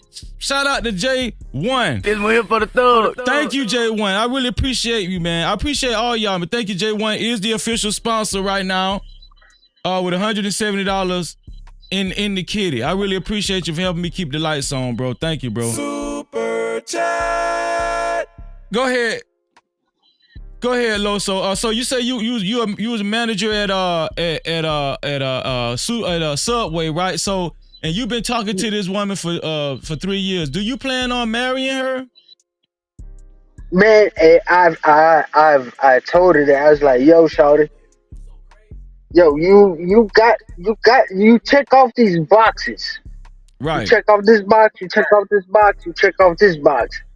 But there are a couple boxes that is like are critical. And right now you got the little slash, but you ain't got the full check. And I was like, read just today. Man, her communication is trash. It's pure trash. So, and I tried to explain to her in a way for because I'm a very blunt person, and sometimes my bluntness can come off as of I'm bashing somebody. I was like, no, I'm not bashing you. I'm just telling you straight. Why do you say her communication is trash? What, did y'all have an issue? You was trying to talk to her about something you had a problem with? Yeah, I was like, okay. So let's say, yeah, just keep it 100. Keep it 100, bro. I'm gonna keep it 100. I was like, okay, so let's say, she gets up early in the morning, for work, and most of the time I'm up around that time. So boom, we communicate. Hey, how you doing? Hope you have a good day from work. And then about 8 o'clock, I don't hear shit from her until motherfucking 4 in the afternoon. And then it'll pop up. Oh, then I be at work. We both at work. Now beforehand, she don't work we with always you, communicated. She don't work at Subway with you. Okay. No, she don't work with me. I was like, she work when she work, I work what I work. But beforehand, we always communicated while we was at work. It didn't matter. You know what I'm saying? If she was at work throughout the day, we communicated. Right. Boom, boom, boom. And then all of a sudden, out of the blue is, once she get to work, I don't hear shit from her throughout the day until 4, 5 in the afternoon is, oh, hey, whoop to whoop to whoop. And so I was like, I kind of let it slide for a second. So I was like, maybe it's just something. Then I start noticing the pattern. So I was like, I'm going to call the shit out. So I was like, yo, check this out. I was like, beforehand, there was no problems with you communicating with me while you was at work. I was like, but I've been noticing that once you get to work, you act like you can't touch your phone. You can't be around your phone. You can't say, hey, I'm off work. Hey, I'm safe when I get home. And I expressed to her, I was like, I'm not trying to control you. It's more so you are a female. you are by yourself. So I need to know once you leave work and once you get home that you safe. But if you don't let me know that you once you get off work and you just pop up and this and that, I don't know if you're safe. Because So now I'm sitting here thinking like, all right, anything can happen in between time. But if you don't communicate with me, if something happens, I don't know. so let me ask you this. It's not a. Let me ask you this. Loso, how long had it been since she actually changed her routine and her calling you early? How long has it been since she started not getting in touch with you till like 4, 5 o'clock? Man, it's been happening now for the last 6, 7, 8 months now. Hold on one Before second. then, We gonna touch on that, bro. Hold on. We finna help you out, bro. Hold on, man. Super chat. Shout out to the black community whistleblower, man. No Cap-tivity. Man. I'm at the go.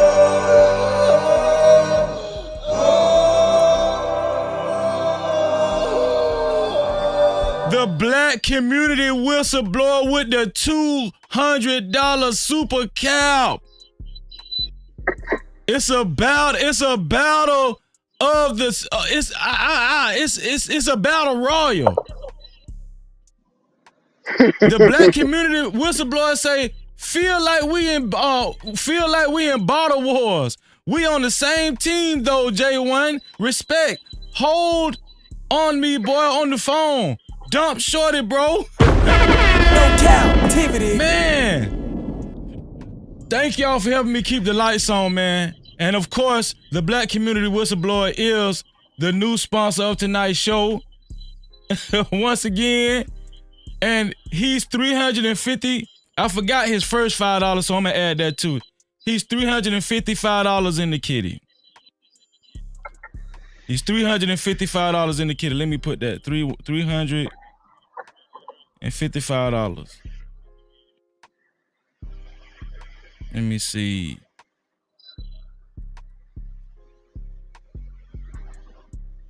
The black community whistleblower.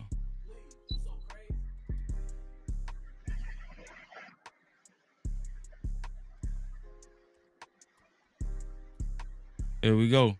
The black community whistleblower, ladies and gentlemen. No Cap-tivity. New sponsor of the show, $355. I really appreciate you, bro. Shalom. Happy Sabbath to everyone, man. Happy Sabbath to you too, especially. So, Loso, you saying that this has been going on for 6 months, 6, 7 months. When she gets to work, you're a manager at Subway. Where she work at? she works at veterinarian hospital. Okay, and how close is that to Subway? Is that in the same town, same city? Yeah, it's in the same city. She working probably about like 20, 30 minutes away from me. Okay, and do you guys stay together? No, we don't stay together. No. Okay, and y'all been together 3 years, and this has been going on for about 6, 7 months. So, of course, you've questioned her about it. What did she say? And I was like, man, I addressed this shit today. I wrote it. I told her, I was like, man, your communication is trash. And every time I bring it up, I'm sorry. So I told her, I was like, man, check this out. Sorry don't fix shit because you keep repeating it every single time over and over again. I was like, I'll address it and, oh, I'm sorry. I'll address it. Oh, I'm sorry. I ain't about to continue. I was like, I've been letting it slide to see, and the only reason why is to see if you're gonna correct your behavior, because I'm bringing it up to your attention. I'm saying, yo, shawty, this bothers me. Your communication. I'm laying out the problem to you. Now let's see what you gonna do to fix it. And guess what? I told her straight up today. I wrote her earlier. I was like, hey, look, this shit's trash. And I'm not going to let you gaslight me by keep saying sorry. Because that shit ain't going to fix shit. And I brought this scenario up to her like this. I said, what if I cheated on you and then you found out and I said sorry, and then I did it again and I said sorry, and then I did it one more time and I said sorry? How would you feel? She's like, oh hell no, I ain't. But that's like my point exactly, bitch. So when she so Cap-tivity. so when you talk to her, does she kind of like, does she get mute with you? Does she like she get a little mute, or does she? Man, this is exactly what she say every time I when I bring it up. Oh, I just don't have time for this. I'm just not in the headspace. Okay, that's what I wanted to know. Listen, have you asked her if she talking to somebody else? Man, bro, I was like, man, I didn't brung that up several times, and it's, oh, I'm not talking to anybody like that, and this and that. And I was like, man, my senses has been going off. So I'm really like, come on now, man, that's cap. Okay, so let me ask you something. One day, this one thing I said. This one thing I have learned. If you let a woman talk long enough, she would tell on herself. I was like, and one day she was on the phone. She was just talking. And she was like, yeah, this one guy I work with, and he just been doing the whoop. And then she was like, yeah, I find him attractive, and it ain't nothing like that. And I was like, as soon as she said, I said, boom, there it is. I was like, there it is. You just told on yourself without telling on yourself. So she said she found something. She said she did notice a guy and she found him attractive. Yeah, I was like, and when she said that, like, I picked up on it. I was like, oh, yep, there it is. Like I said, if you let them talk long enough, they'll tell on themselves without you asking the question. I was like, when she said that, I peeped it. So I let it ride. Then when I brought it up to attention, I was like, oh yeah, okay, so dude you work with, goddamn, y'all be chopping it up, don't y'all? So and she's like, we don't. So you know what that's called, right, Loso? You know what that's called, Tell me, right? Freezy. That's called. Tell me. That's called her work husband. No Cap-tivity. And so I'ma just give it to you, blood raw, dog. No, before I tell you, listen, before I tell you this right here, when she gets off work and you get off work, do y'all spend a lot of time together? And do you still have a lot of sex, or has the sex changed? Man, she get off work before me, cause I don't get off work until about 10 o'clock at night after the store closed. She get off about 4 to 5. So between that time and then afterwards, when I do try to hook up with her, it's like, oh, I'm tired, or she disappear, and then like at 1 o'clock in the morning, it's like, oh, I fell asleep type shit. Okay, Loso, just stop right there. Stop talking to her, bro. No Cap-tivity. Okay, listen. She's having sex with somebody else. She's talking to somebody else. She has a work husband. Now, she might have thrown you off about the guy meeting somebody at work. It might be somebody else. But if I was to bet on it, bro, first of all, you don't even want to waste no more time with her. You're 34 years old. You're a young man. You're a manager at Subway, okay? And I'm pretty sure you're doing whatever you can to better your life.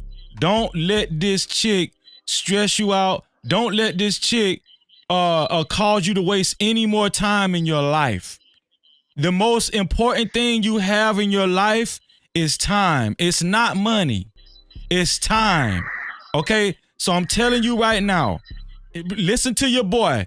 Break it off with her. And I'm going to tell you exactly how it's going to go. When you break it off with her and you tell her you're not fucking with her no more, that's when she's going to be blowing your fucking phone up. You want to know when she's going to show you, you want to know when she's going to start calling you on time? You want to know when she going to start back calling you in the morning? When you call her and tell her, man, fuck off. I'm at the go.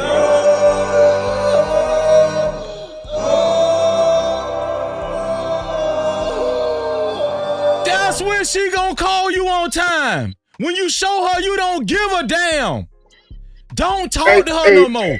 Don't ask her any more questions. hey, Freezy, I ain't gonna lie to you. You need to be telling yourself she fucking around.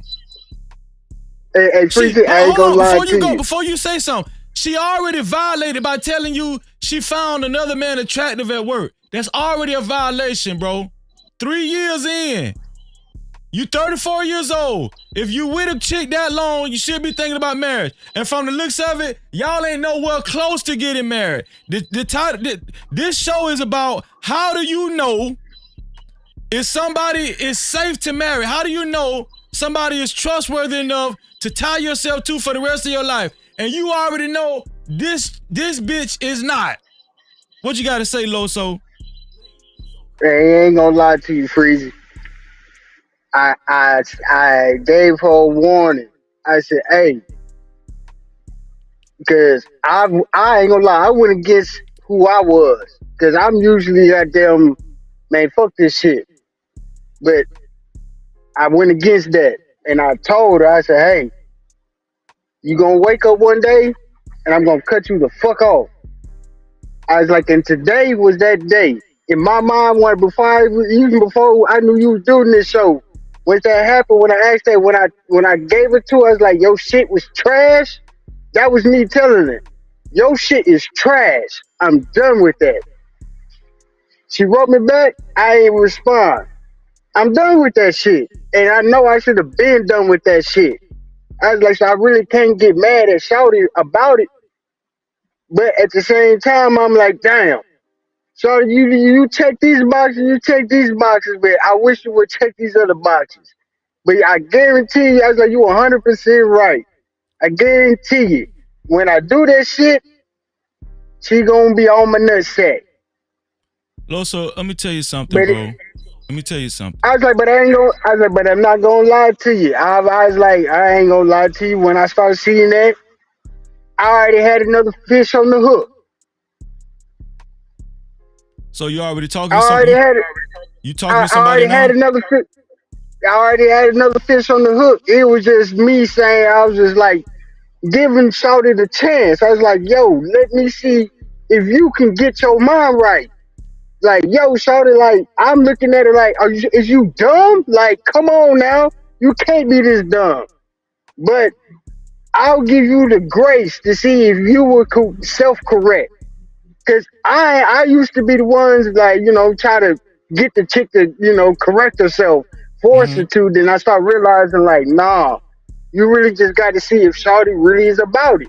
So bring it up, allow them to give them chance to correct themselves. But if once I seen that you can't self-correct, then Shawty, that you really not with it. Because guess what? If we reach that point in our life, if we do get married and we do have a problem and whoop the whoop, you're not gonna do the work that needs to be done to self-correct yourself. And that was the blueprint that I saw with my parents. You ain't got no kids from her, dude. Oh hell no, man! I ain't got no kids. Okay, good. No. I got no kids. That's like it's one thing that I'm proud about myself. I have no kids. 0 nouts. And it's not like I couldn't have the opportunity to do it, but I just knew. Like, man, I didn't see my sisters go through the drama. I ain't trying to deal with that. I ain't trying to deal with the baby mama drama, none of that, just because I had a fat ass and I just nutted up in that shit. And the next thing you know, I'm fighting to goddamn see my kids. Because I know me, I ain't going to play about that. Bitch, I want to see my kids, I'm going to see my kids. So I've been very smart and selective on that part. Well, listen, this is what I want to tell you, Losa, because I got another caller, and I don't be a stranger, bro, but I want to leave you with this. Okay? I wouldn't tell you this if I wasn't sure in my heart and from my experience, I wouldn't just tell you this to lead you down the wrong road. I'm telling you and I'm begging you. Once you get off of this phone call, please, bro, call your old lady and tell her, hey, I'm done. Now, when you talk to her and tell her you done, listen, if you want to tell her, listen, we haven't been the same. You don't call me. We don't have sex like we used to. You told me just run it down to her. But when you done, make sure you're done, bro. Make sure you're done. Okay? And listen, if you meet a woman that's nice, if you meet somebody that's nice and gives you peace, and it's not always about sex. I want everybody to understand that. Listen, it's not about sex. Oh, I know that. I want you to hear what I'm saying, Loso. You get the most out of a woman when you first meet them, when you don't even stress the sex. You want to know how to make a woman loyal and do what you want her to do and have your back. Don't even stress sex with her. And then I'm gonna tell you another thing. When you don't stress sex, that's when they want to give it to you more. She might come to your house and pick you up and try to have sex with you. Women love men who are reserved.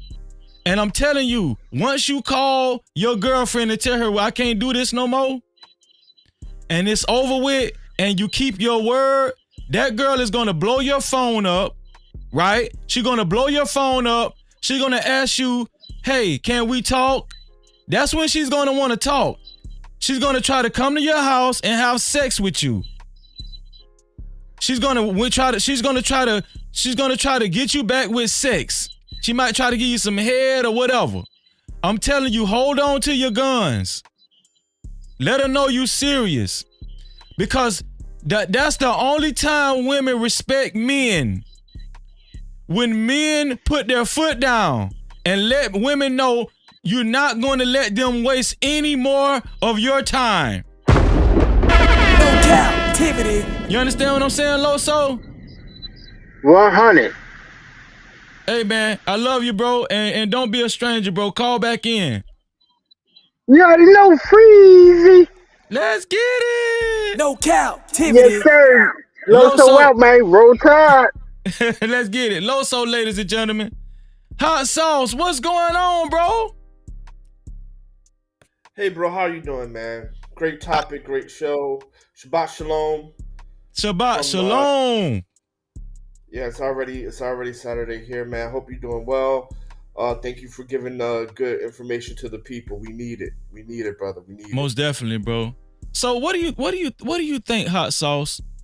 I think I've heard you speak on marriage before, but do you think marriage is worth it nowadays, in these days and times? I would probably say, because there's two things I want to answer, actually. So I'll answer your first question, this question first. Hold on, before you do that, let me get this super chat in. Super chat. Shout out to A.R. Smitty with the $2 super cap. He said, the thing is, that could have been me. Nope. No Cap. Man. We all identify with that A.R. Smith. I'm telling you, man, you got to put your foot down. Don't let nobody waste your time. A.R. Smith, thank you for helping me keep the lights on, bro. Thank you. I appreciate it. Go ahead, Hot Sauce. Yeah, so I'm sorry, please repeat the question again. Is marriage worth it today? Is it worth getting married in these modern days and times? Probably not, man, because the risk reward is out of balance. Right? There's far too much you can lose than the upside. Mm-hmm. Right? Because when we look at Black America, right, 80% divorce in 7 years. What 80% of women are asking for divorce, initiating divorce. When you're a middle class person, I'll give you 1 second. Hey, 放在门口，谢谢。When you're a middle class person, you that was Chinese. Yeah. No Cap-tivity. Delivery at the door. I got friends in high places, y'all. So, what I want to say? So the upside is not great, man, because you can get in family court, you can get on child support, you're divorced, and you're on the hook for the loan for the house ain't fully paid off. So now you got to pay for the loan of the house. Also, you got to afford another place for yourself to live. The upside is not it's not as good as the downside, That's a fact. right? So it's just not worth it, man. Especially for black men, man. Too many losses. You're losing. You're But at listen, risk of hot losing your sauce, kid. hot sauce. You would agree that if you find a good woman, a virtuous woman, it could be a big blessing for your life, though, right? Yeah, man. But I mean, that's really hard to find right now. You know what I mean? It's really hard to find. And then on top of that, with the whole Kevin Samuels thing, I mean, R.I.P. Rest in peace. The one thing that I never agreed with is that when we're talking about if you're a high value man, you're going to get a good woman. That's not true, man. The scriptures say character, morals, right, is how you find that good woman. Character and morals, and it doesn't matter how much money you have if she doesn't have the right character, the right morals, the right family upbringing. It don't matter how much money you have, right? Right. Tom Brady, worth 300, $400 million, divorce. Robert De Niro, so many, superstars, famous, multi-rich guru guys, all divorced, right? So if you the way I solidified I knew my wife was the one. We both was on the same page, and we agreed that following the law, statutes, and commandments of the Bible is the right thing to do. Once when I knew my wife was on board with that, I knew she was somebody I could trust, and she knew I was somebody she could trust. Now let's talk about this, hot sauce.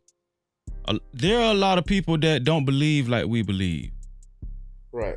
Do you think if people subscribe to atheism, agnostic, do you think that it's possible for them to have a successful marriage? Being that absolutely, because non-Christian people have a better marriage record than Christian people. No Cap-tivity. Really. Yeah. India, 2% divorce rate. China, 5% divorce rate. All, Confucianism doesn't believe any kind of deity, right? And why do you think that is? Because they believe in pedigree. So, for example, when I was dating this girl from the Philippines, her father, she's Chinese Filipino, right? So Chinese immigrants from way back in the day that been living in Philippines for 60, 70 years, right? Her father is one of the biggest gold dealers in Manila, right? Mm-hmm. So we had a conversation. He was like, "Hey, how are you?" He asked me about my job, asked me about my education, where I'm from, all that stuff. He was like, "Bro, oh man, it's nice to meet you. Great, great getting to know you. Had a wonderful conversation." Then he asked me about my parents. And then he was like, "Okay, what does your father do? What does your mother do? How long they've been married?" And I was like, "Oh no, they divorced when I was, such and such age." Right. And then he was like, his whole face and demeanor changed. Whole face and demeanor changed. So later on, maybe 20, 30 minutes later, she went to the restroom, and he just pulled me over. He was like, "Man, I really like you. I really, really like you, but you can't be this. You and my daughter are going to be over after this dinner because I'm going to tell her to break up with you because at the end of the day, you come from a broken home. We are, we believe in marriage. All of us are married, et cetera, et cetera. And yeah, we can't have that." So that lets me know culture is very, very important, bro. Culture. This one here for the thug. Because if you have a strong culture attached to you, mentally and psychologically and spiritually, you want to adhere to that, and that lets me know our culture in the West. I don't even think we have a culture over here. We all over the place.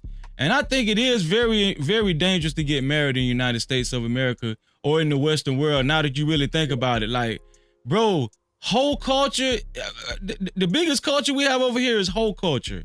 Whole culture, whole manga culture.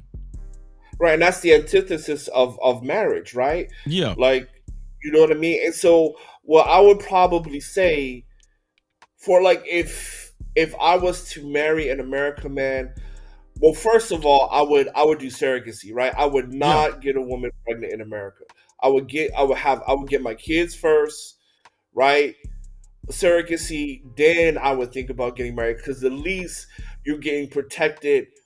Then at least you're getting protected with your finances, right? Right. Because finances always goes where the kid is. So I would say for black men, definitely do surrogacy, right? Then you go find a woman that you like and get married. And so that way, if she leaves you, you're hedging yourself a little bit. And then on top of the prenups, on top of investigating her mother and father, right? Yeah. Because you got to investigate. Because I mean, it's not really about her, right? I would say look at her friends, look at her friends, and look at her mother and look at her father, because that's what you're marrying into, Mm-hmm. right? That's what you're marrying into. So if you like the dynamic between her mother and father, then okay, because because how her mother is how she's going to be. The apple don't far from the tree. And then look at her friends, because that's her personality. So, and I would say that. So prenup, surrogacy, and investigate her mom and her dad and her friends, and then pray. So what do you think about this? We always talk about women. They always speak against career women, right? But we know most of the women that are hypergamous are the women who really are not career women. They're just looking to attach themselves to a guy that's high on the Richter scale when it comes to finances and the tax bracket, right? Do you think should we take a different look at a woman that's a career woman? Because a lot of times, 9 times out of 10, if she's career driven, would she be less likely to zero in on a man's money and be a gold digger? Should we put more emphasis on a woman that's a career woman, or does that notion still stand that men do not care about career women or PhDs? You should care about career woman PhD, because that's going to keep you out of alimony if you get divorced. Also, people work. I mean, everybody works. Everybody has always worked, right? Even in ancient times, right, when it was barter and trade before currency existed, right? Women gathered the vegetables and take it to the market and sell. Men Right. plowed the fields, right? I mean, everybody always worked, right? I mean, so being a career woman is fine, but with a career woman, she's not going to be very nurturing to your children. So that's going to be the trade-off, right? Because it's going to be her career more than nurturing. But what I want to say is that we got to get a better understanding of what hypergamy is. Hypergamy is what is a mating trait which females use to ensure the survival of their offspring. Black women don't practice hypergamy. They practice something called Buford's Law. Buford's Law means that you're only as valuable to me as what the latest benefit you have given me.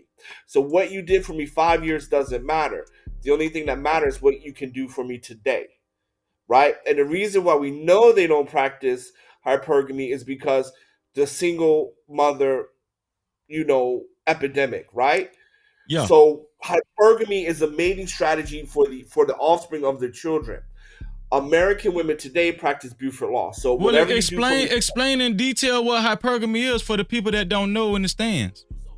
So hypergamy is a mating strategy which females use to ensure the survival of their offspring. So when they're talking about 6-pack, 6-6, that means that a man can defend off predators from their children. Being a provider and provision, that means you're going to have stable food coming in for her and her children. Money for nice shelter, right? Stable shelter for her and her children, right? That if women actually practice hypergamy, we would have a better society. We would have more marriages. We would have more stable homes, because according to Dr. Smith, which is an anthropologist who coined the term hypergamy, hypergamy is designed for the benefit of children. Okay, so you're saying black women don't practice hypergamy, or most women in the West don't practice hypergamy? What are you saying? Most women in the West do not. They do not. They practice something called Buford's Law. Okay. Buford's Law is what can you do for me lately? Like the Janet Jackson song, what have you done for me lately? Right? It doesn't matter what you did a month ago, a year ago, whatever, right? It's what can you do for me today? Oh man, so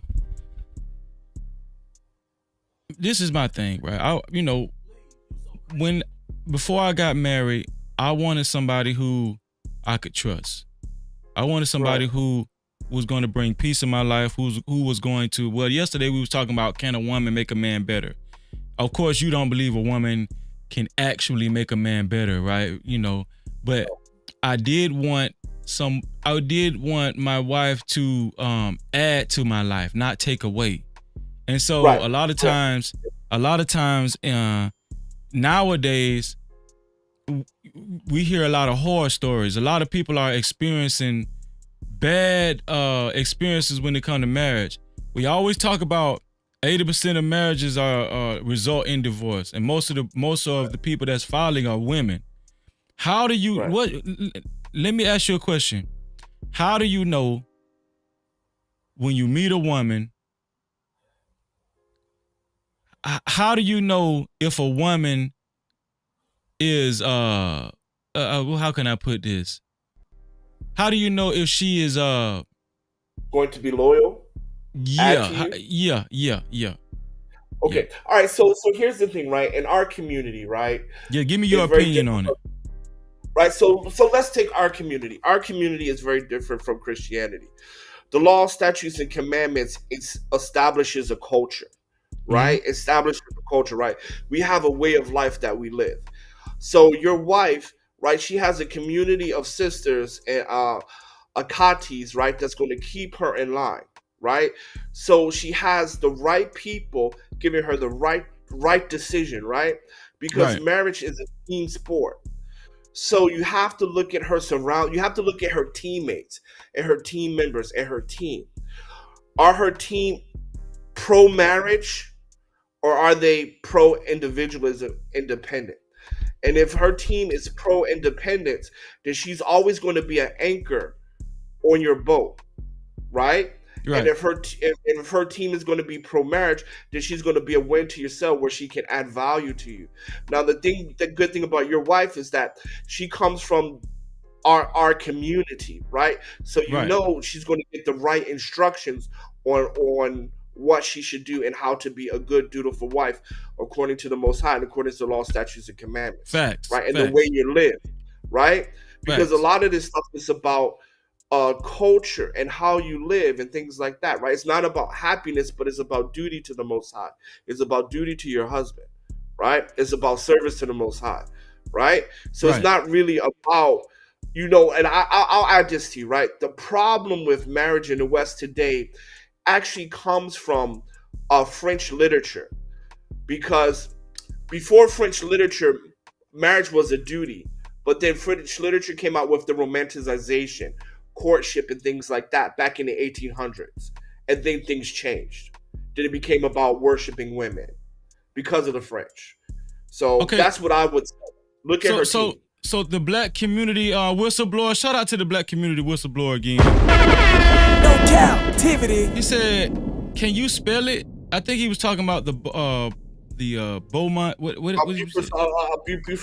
put the link in the chat later. Okay. I'll put the link in the chat. Yeah. So he's gonna put the link in the chat. Shout out to Truth and Purpose Nexus in the building. No Cap-tivity. Shalom.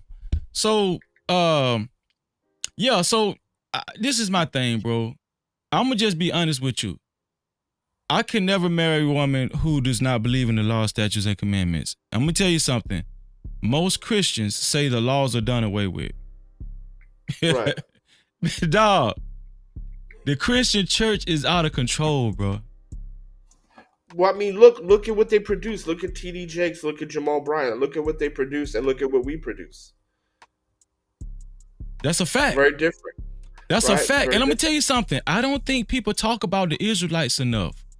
The Israelite community, the Hebrew Israelite community, they are so tight.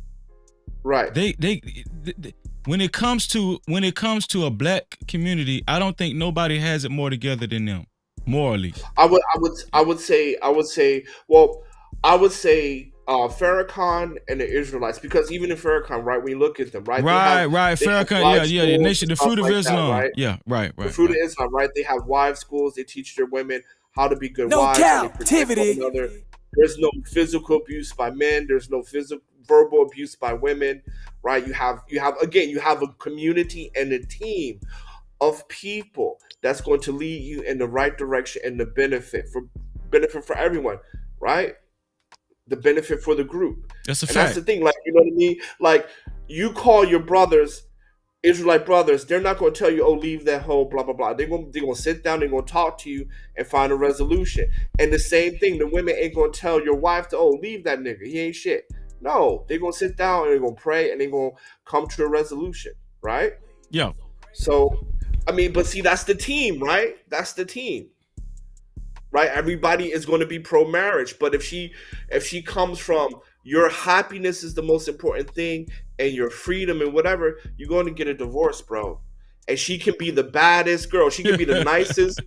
She can be the nicest, sweetest girl, go to church 3 times a day, and she can still cheat on you. Because at the end of the day, right, her team is going to say, God is going to forgive you for everything, right? Our team is going to say God is going to hold you accountable. That's a fact. Right? That's a fact. Right?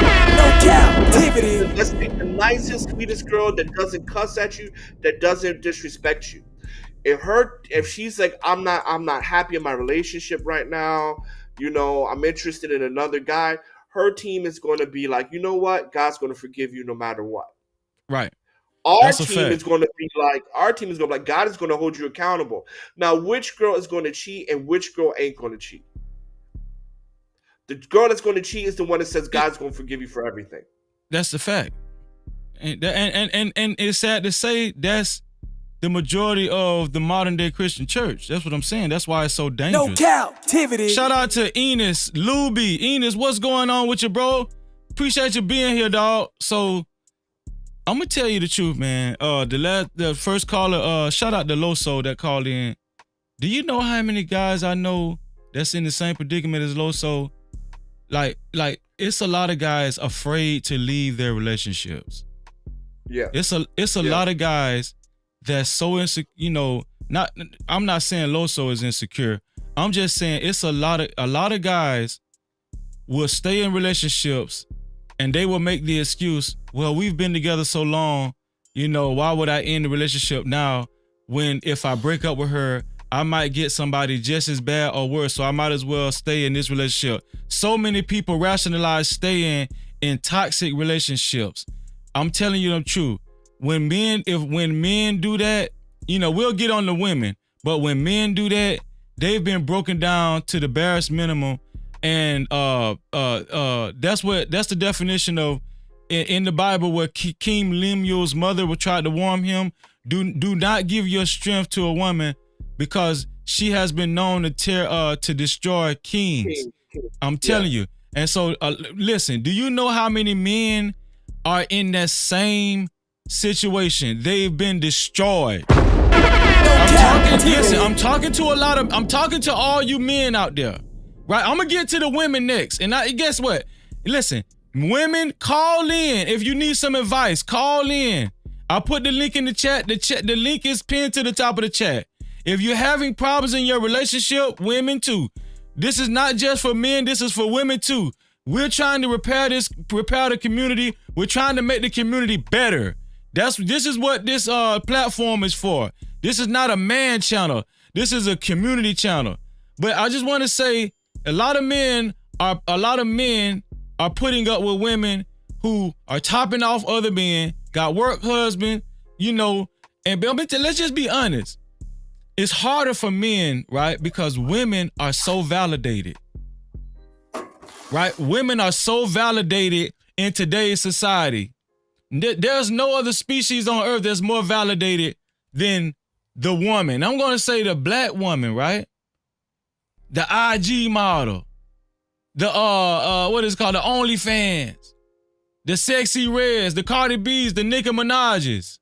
Nobody's more validated than these whores. What can you tell them? Right? Just like Loso said when he was trying to talk to his girlfriend, he was trying to get answers from her because it hasn't been the same. Right? They don't have sex like they used to no more. What can you tell them? The reason why they give you the silent treatment, the reason why they can afford to go on mute, the reason why they can afford to look at you crazy when you're begging them to give you answers is because they feel like they have leverage. They feel like they are validated and they don't need you to validate them because they got another guy over here that's going to validate them. They got another guy over here that's going to validate them. So I'm telling men to cut it off. But I got answers from females too. Go ahead, Hot Sauce. I just wanted to say, when you talked about, man, I just forgot. When you talked about, shout out to Seagull Rock Squawk and Morty Smith in the building. No cap. Go ahead, Hot Sauce. I'm sorry. What was the last thing you just said? I forgot. What was the last thing you said? I said that it's a lot of pain freaks, a lot of dudes that's. Oh, okay. I know what I wanted to say. Yeah. We as black men in the black community, I mean, we as a group, we're afraid of black women. We were taught to be afraid of black women, right from a young age, right? So black men don't break up with black women. Mm-hmm. Black men don't really check black women like that because we were raised to be afraid of them, right? Because at the end of the day, what do we always hear in church? Black women are the backbone of the community, right? It's God, then the black woman. It's God, Christ, and then the black woman, right? Black woman is the closest thing to God. Right. That's what most people. The black woman is God. That's what they say, right? Yeah.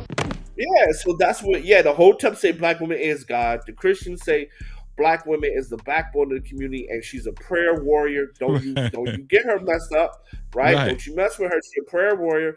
Like, you know what I mean? So at the end of the day, we're trained to be afraid of black women, right?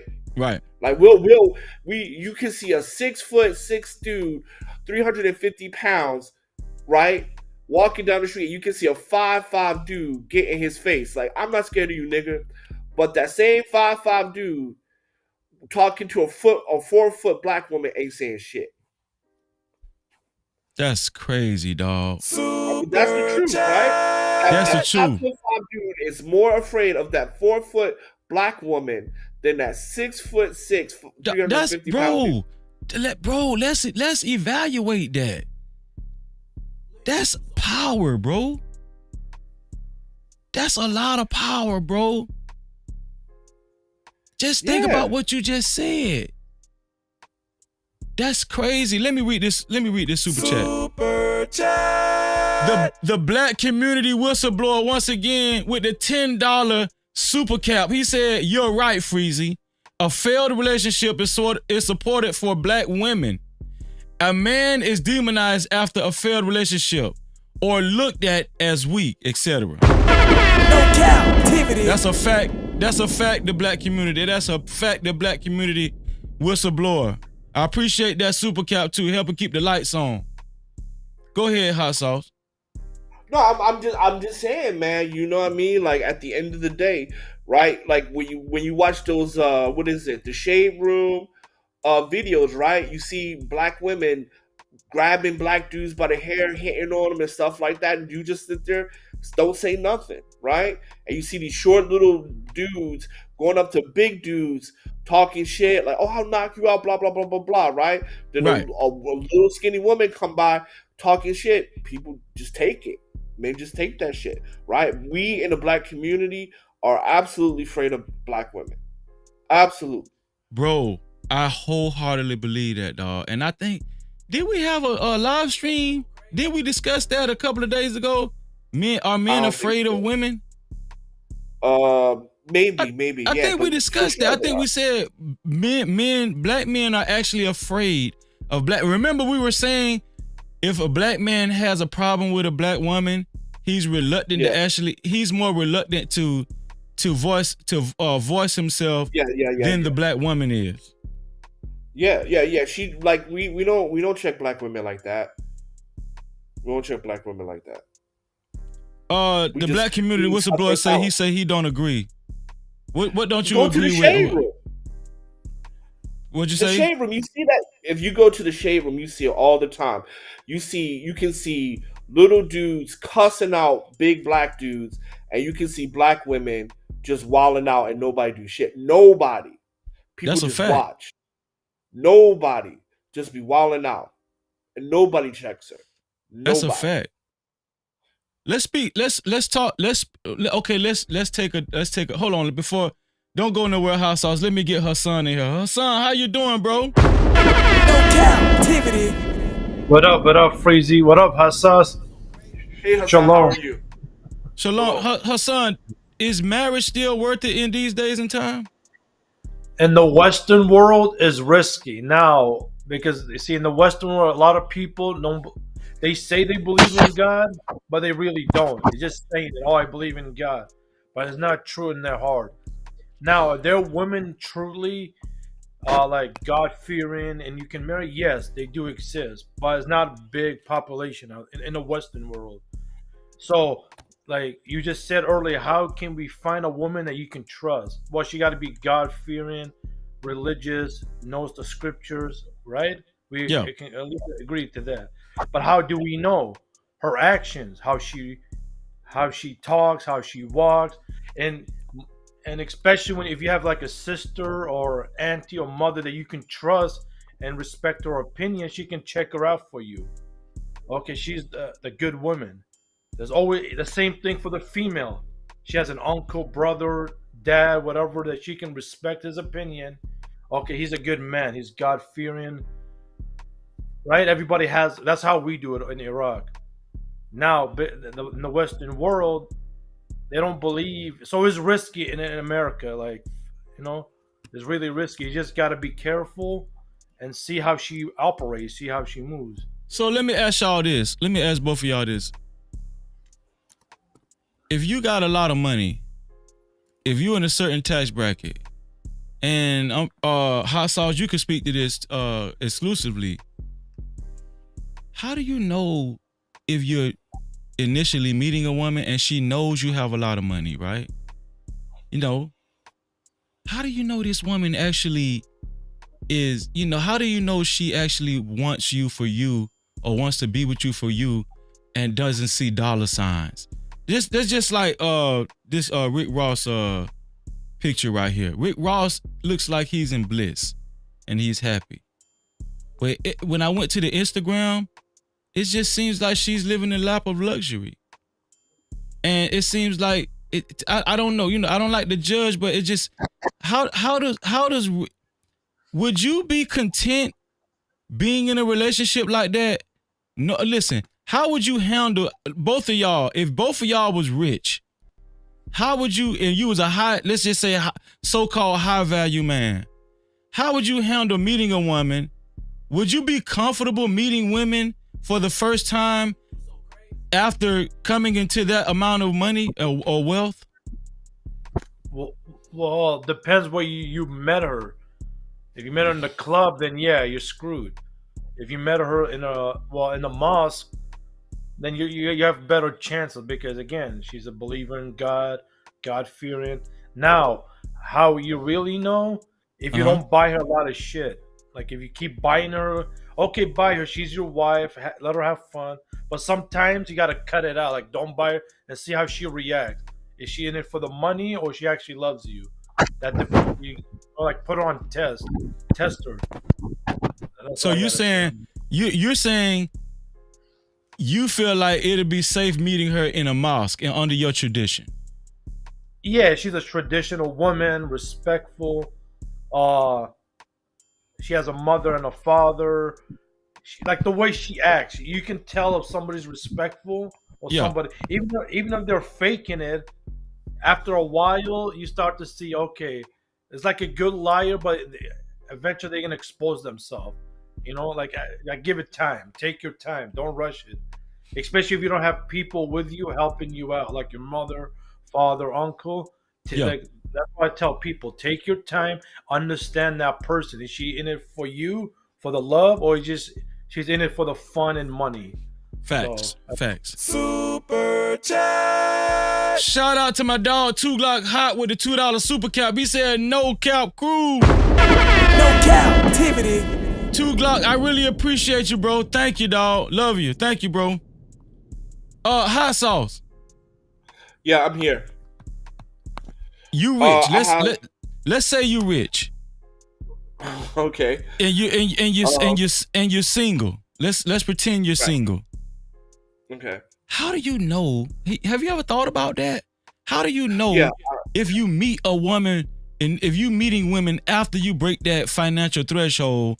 How do you know if a woman actually, wants to be with you sincerely? Because it's very hard. Most, like we know, especially in the West. Let's talk about in the West. Let's not talk about abroad. Let's just talk about in the West. No problem.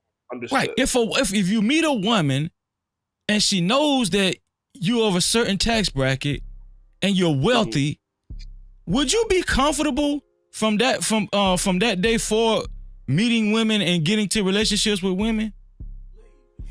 Okay. So before I forget, I put the name of Brifoot's Law and the link to it in the back chat, and I also put it in the regular chat for your subscriber. Awesome. I appreciate that, bro. Thank you, bro. Because No this Cap-tivity. is what people really need to understand. We got to stop using hypergamy because hypergamy is getting a lot of brothers in trouble. So I would have I have two answers for that. My first answer, I would do what other rich people do. So, for example, when you look at a lot of rich people, they marry other rich people. So I would just marry and date women whose father is in my same tax bracket, right? So, like for example, if I'm 20 something years old, I'm dating Malia A deeper analysis of brief. Obama, right? I'm dating Malia Obama. I'm dating one of the Obamas because I'm rich. They come from rich families, right? So that's the first step you do. Then the second step, if you do find a girl that you think is really good, but she's come from lower standings, which I do not agree with, that is a recipe for fucking disaster. You should that's always. That's what the manosphere preaches, though. They saying no, the manosphere is wrong as fuck. Marry. No Cap-tivity. Marry. What you call it? Who's Ivanka Trump? Ivanka Trump's husband is a multimillionaire. Did he marry down? No, he married a daughter of a billionaire. Right? You don't know. Rich people don't do that. Rich people, you marry at your level, bro. And second, if you do it, because I understand you love who you love, right? And you're attracted to, especially as black men, because we all come from the hood, right? So we come from the hood. So I'm going to say this, and it's going to sound so fucked up. So the things that we're attracted to is what poor people are attracted to. So we're going to always choose the hood girl over the rich girl, right? Okay. Because our attraction level is poverty attraction. So in this case, I would say you have to test her as far as, does she practice Buford's Law or not?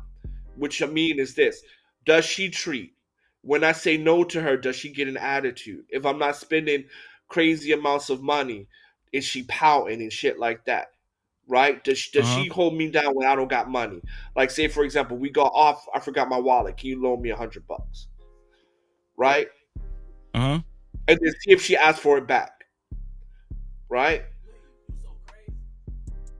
You feel me? You putting her to the test. Yeah, you got to put her to the test, especially if she's poor. You got to put her to a test. So you said initially you would join yourself with somebody, a woman that's wealthy, and I said I would marry a woman whose father, if I'm a millionaire, then her father should be a millionaire. Okay, her father's, but you making it seem like that's going to be easy and simple. It's not a lot. It's not a lot of millionaires out here. That's why a lot of millionaires end up marrying average women. No, bro. No. Look at Bill Gates' wife. Her Bill Gates' wife family are millionaires. She went to Duke. Right, but I'm not talking. Okay, Bill Gates is a billionaire. I'm talking about. But bro, you're missing my point. Go ahead. I'm not saying she has to be a millionaire. I'm saying that she has to come from a millionaire. She has to come from money. Yes. Right, but what I'm telling you, that's not easy though. That's not easy to find because the tax bracket, the percentage is so low. We talk about it all the time, hot sauce. But my circle, in society it's low, but my circle, everybody's a millionaire in the industry, music industry. Other people are millionaires. What if most of them women in your circle are hoes? What you gonna do then? Cap-tivity. You know what I gotta do? I gotta. What if they change snort powder and they like to party and shit, and they like to take money? I gotta change my circle, bro. Because I'm speaking first. I'm speaking as like make your money outside of entertainment, and then you gotta change your circle. You gotta change your circle of people you associate with. Like, so for example, right? When I go out, there's always these alumni events, right? So I go to alumni events to meet women, right? That's where I go to meet women. Alumni events or volunteering events, right? Go where people who are cultured and have that kind of money go to. Go to volunteering, right? There's a lot of girls who come from rich families that do volunteering, right? Go to museums and shit like that. Go to art museums and showings, right? Exclusive showings, right? You got to put yourself in those environments. And if you're if you already in a millionaire, you're already getting invited to those kind of events, right? You do not marry down, bro. And it's easy for a millionaire man to find a woman who comes from a elite background because you're around elite people. She doesn't have to be a millionaire. Just she has to come from that type of family. Yeah, I get that. What I'm saying is I think just to be safe, I think you're making it sound easier. I think it's easier said than done. No, I mean, what I'm saying is that because that's your community, right? Like, for example, most people you're around is at your income bracket. Most people you're around come from the same background as you, right? Now, to me, that might be hard to. Now, for me, I'm in China, so for me to find that same background is really hard because I'm just not in that environment. But for you, it's very easy. And I'm just saying that even though it's only the 1%, but you're in that 1% community, and that 1% community, there's still like millions of people, right? That's still millions of people. Right, there's millions of people that make $1 million or more. Yeah, that's true. I get that, but I still think that it's a reason why we're talking about average millionaires, right? We're not talking about big. I'm not talking about big. Just average. I'm talking about somebody. Let's just say somebody that's worth $5 million. Yeah, you know what I'm saying? Yeah. I'm saying not famous, just work, maybe a lawyer, high power lawyer. Yeah, something like that, right?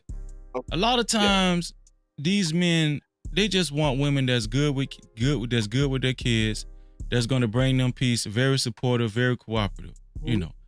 And so the thing about it is, you know, but the reason why. Let me just say this really quickly. Yeah. When you look at other average millionaires, I mean, if that's a word, that are not black, if you look at their wives are 6s and 5s, right?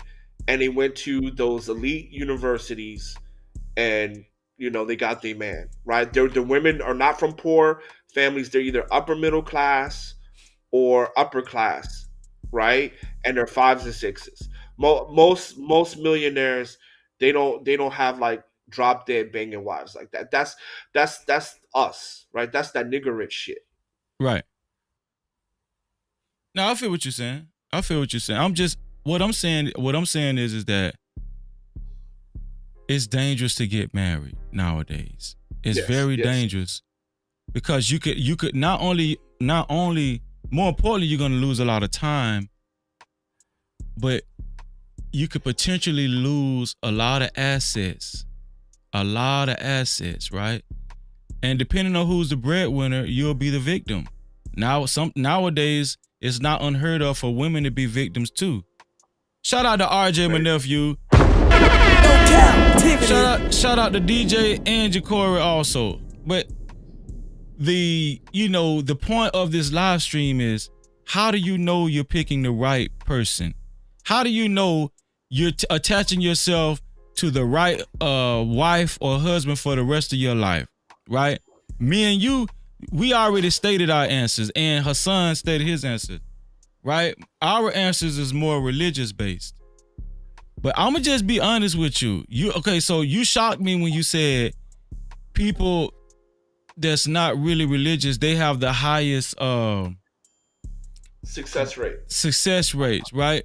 Now that lets me know it's still about culture, right? Because even in our faith, our culture is the law, statutes, and commandments. Would you agree with that? I would agree. Right. So it's about culture, right? And the problem with most of these modern day women, they don't have a culture. I felt it a blessing. I thought it a blessing actually understanding who I am and attaching myself to my intended culture. And so this is the conclusion that I came up with. If you meet a woman that does not have a defined culture, women, if you meet a man that does not have a definite culture that he adheres to, you're taking a very big risk. Now, T Will, shout out to T Will in the chat. No Cap-tivity. Shalom. T Will saying everything in life is a risk. If you're scared, go to church. Yes, everything in life is a risk. But there's a such thing as minimalizing your risk. And I think the best way to minimize your risk going into relationships is to be with somebody who actually adheres to a strict culture, who is very dedicated and loyal to their culture, right? I'm listen. Even if you worship Satan,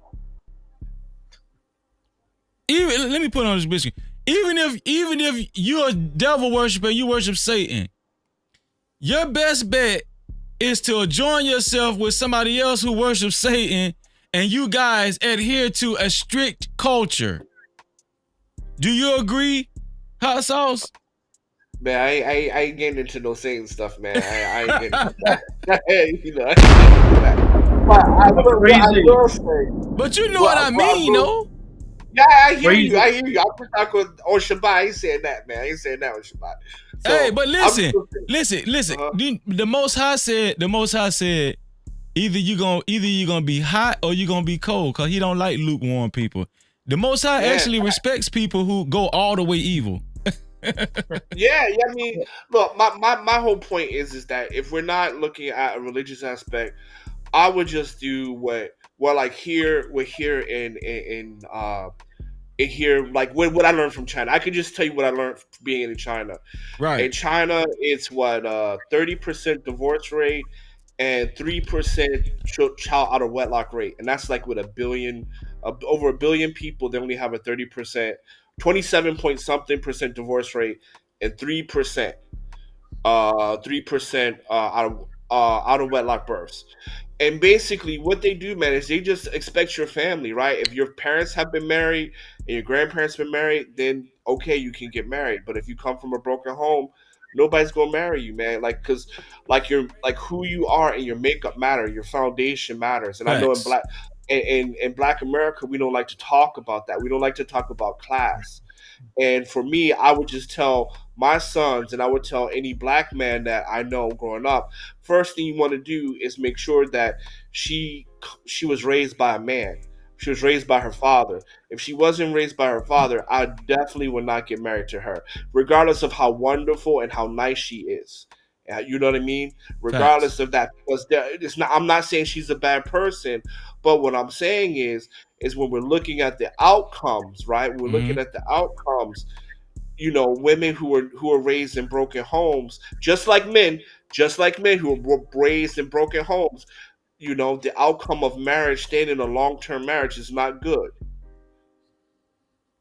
Go ahead, Hassan. What do you guys say? Well, you said about culture. America has no culture. The closest culture people you can talk about is, like you said, the Israelites, right, the Muslims, and the Amish. At least the Amish, they stay in their own community. Other than that, majority of America is broken. There's no culture, there's no respect, there is no honor, there's no nothing. So it's really hard, especially nowadays. And the question was about marriage. Well, in America is really like we keep saying, it's risky. You just gotta be careful. And I got a question for Hassan. Well, what part of China you're in right now? Shanghai. Oh, Shanghai. Yeah, because other countries, Freezy, like Asia, parts of Asia, Africa, Northwest, East, in the Middle East, Eastern Europe, we have culture, we have structure. The Christians, the Muslims, yeah, there's different religion, but also the culture and their structure. In America, there's really no structure. There's a mess. There's like free for all for the majority of the part, you know. So that's That's we need to bring that. Go ahead, my bad. no, that's a fact. And uh, just to pretty much almost wrap it up, I would advise. Actually, I'm gonna get you guys last word because I'm gonna go into God's word in a minute. But I'm gonna start with Hassan. What's your last word as far as like giving advice to the listeners on having the best outcome going into marriage? Well, it's simple. If you're a religious person, make sure she's a religious person. Now, doesn't mean she's religious. You take her word. Same thing for the women to test the men. Test them out. Like bring your mom, your dad, your uncle, your aunties. See, let them talk to them and see how they are. But bring them the ones that you actually can you respect and like they'll give you an honest opinion. Not like anybody. Like people don't even respect, don't care. Like bring somebody that you actually respect Right. so they can tell you he's a good person, she's a bad person, or whatever.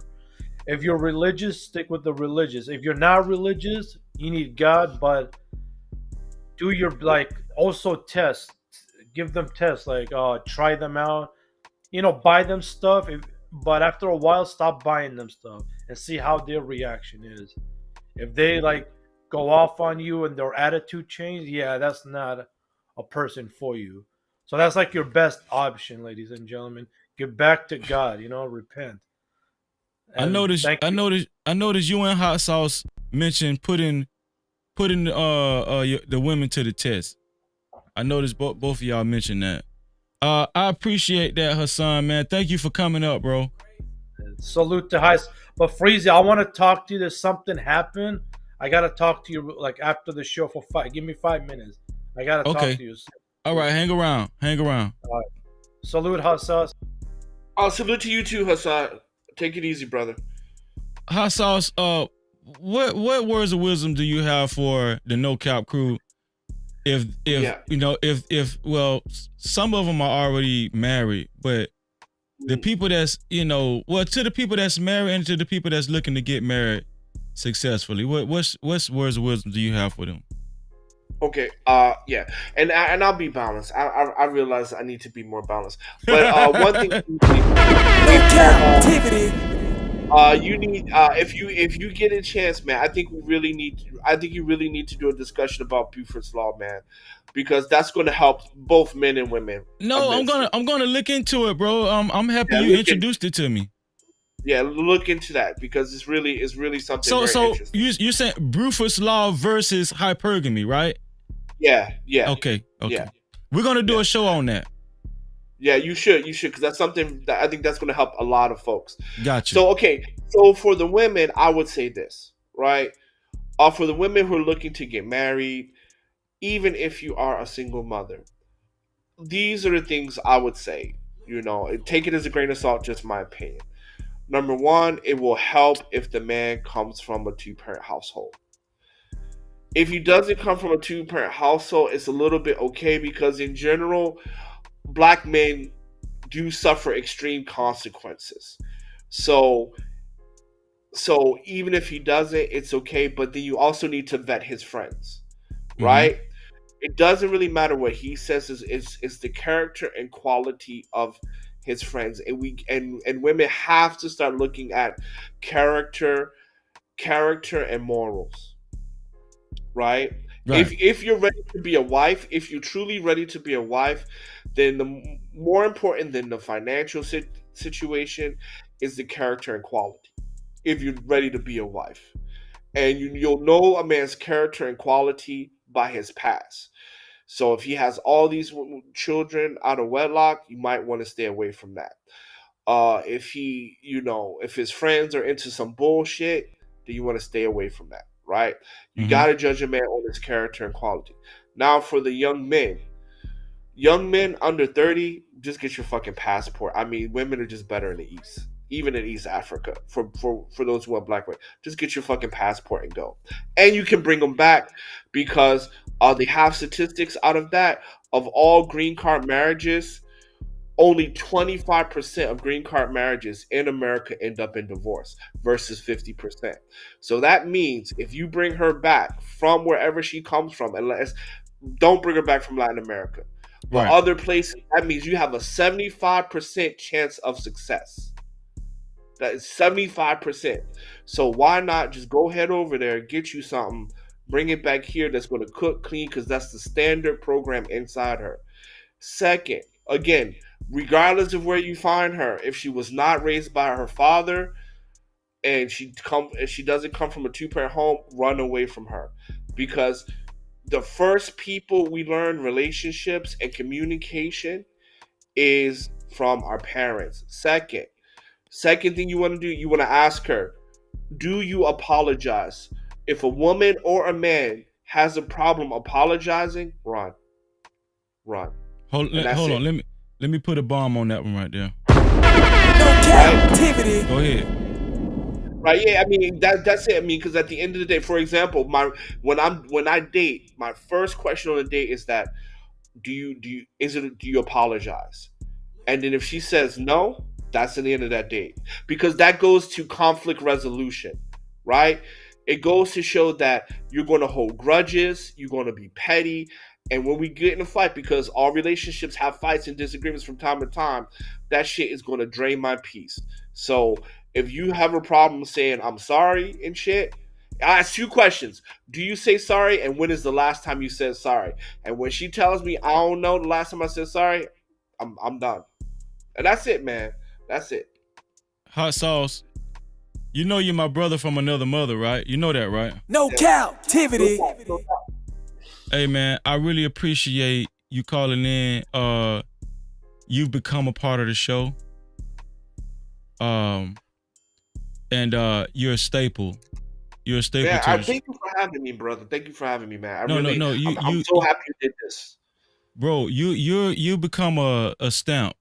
You become a stamp on the show. I think people actually anticipate you coming up. They're waiting. It's like they're I appreciate that. Yeah, they're waiting on you to call in, man. And I, from what the advice you just gave, even the black community whistleblower said that's some real shit you said. Yeah, so they really appreciate what you said. JD25 said facts, hot sauce. He has some good advice. Yeah, man. Yeah, I appreciate it, man. But I'm gonna head out, man. I'm just enjoying my vacation right now. So, man, and happy holidays to the crew and whatever you guys worship.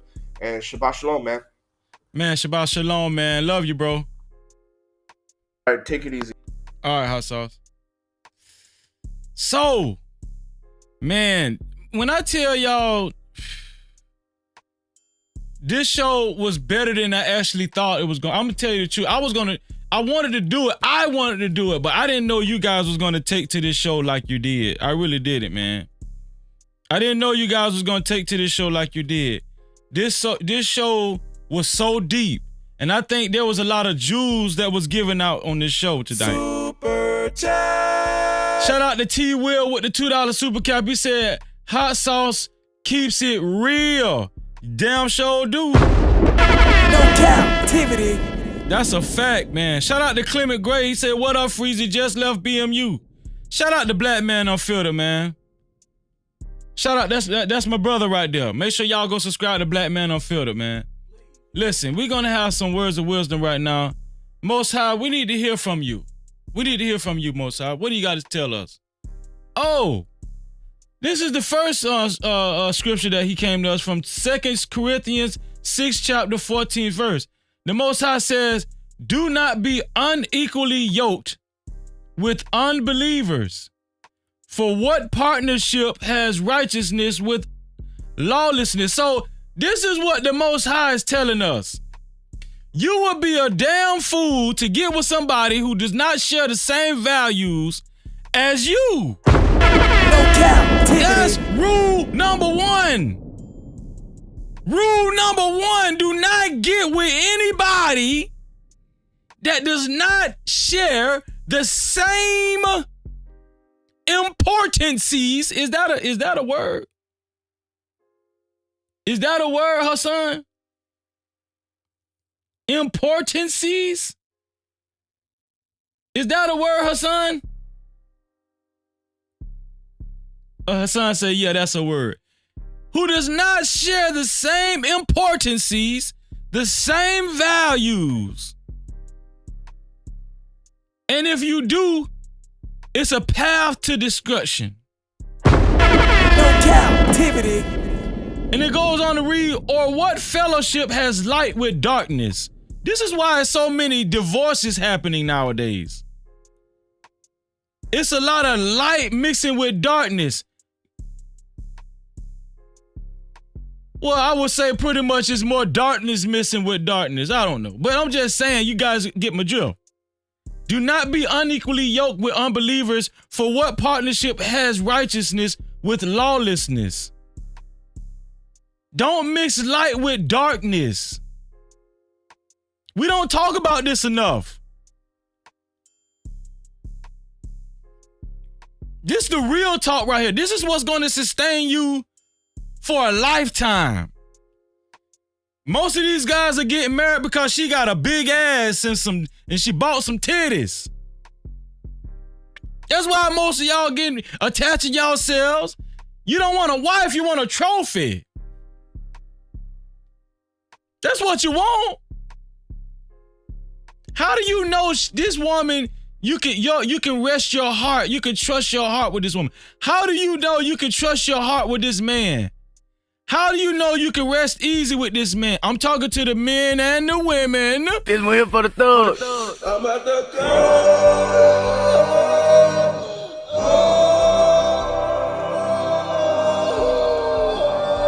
I'm talking to the men and the women. How do you know? Father, give us some more words of wisdom.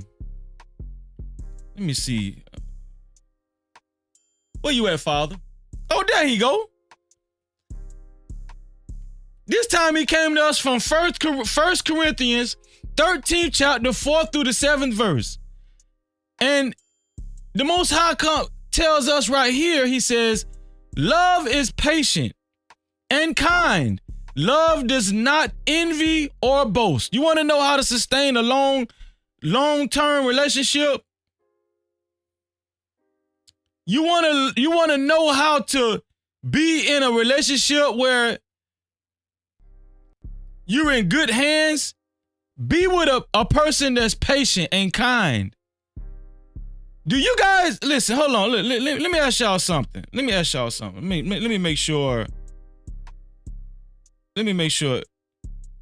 Do y'all know most of y'all are in relationships with somebody that envies you? Did y'all even know that was possible? Did y'all know it was even possible to be in a relationship with somebody that actually envies you? No captivity. Your enemies will be those of your own households. In this case, your own relationship. In this case, your own marriage. They make it look so good on TV, don't they? They make it look so good on social media, don't they? They make it sound so good on these R. Kelly songs, don't they?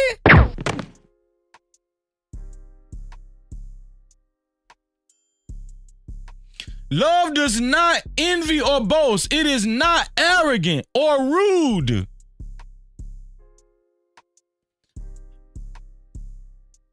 How many of y'all are with rude people? How many of y'all are experiencing somebody in your relationship that's rude? If you with somebody that's rude, guess what the next thing you need to do? Run! I'm at the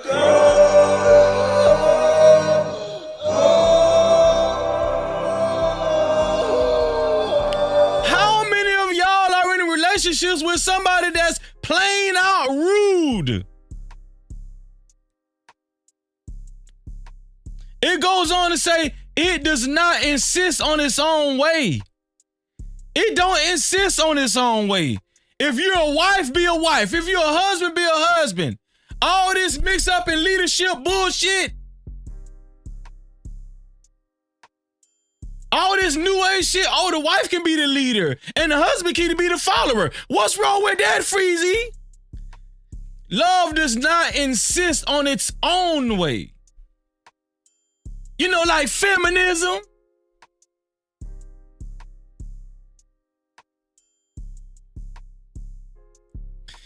It is not irritable or resentful. How many of y'all resent y'all past relationships? How many of y'all resent some of the things that your significant other has done? That ain't love. That's not real love.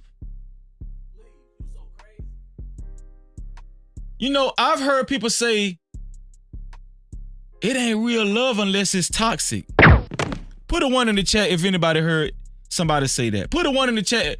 Put a 1 in the chat if y'all heard somebody say, it's not real love if it ain't toxic, if you ain't busting out somebody's windows, if you ain't keying somebody's car.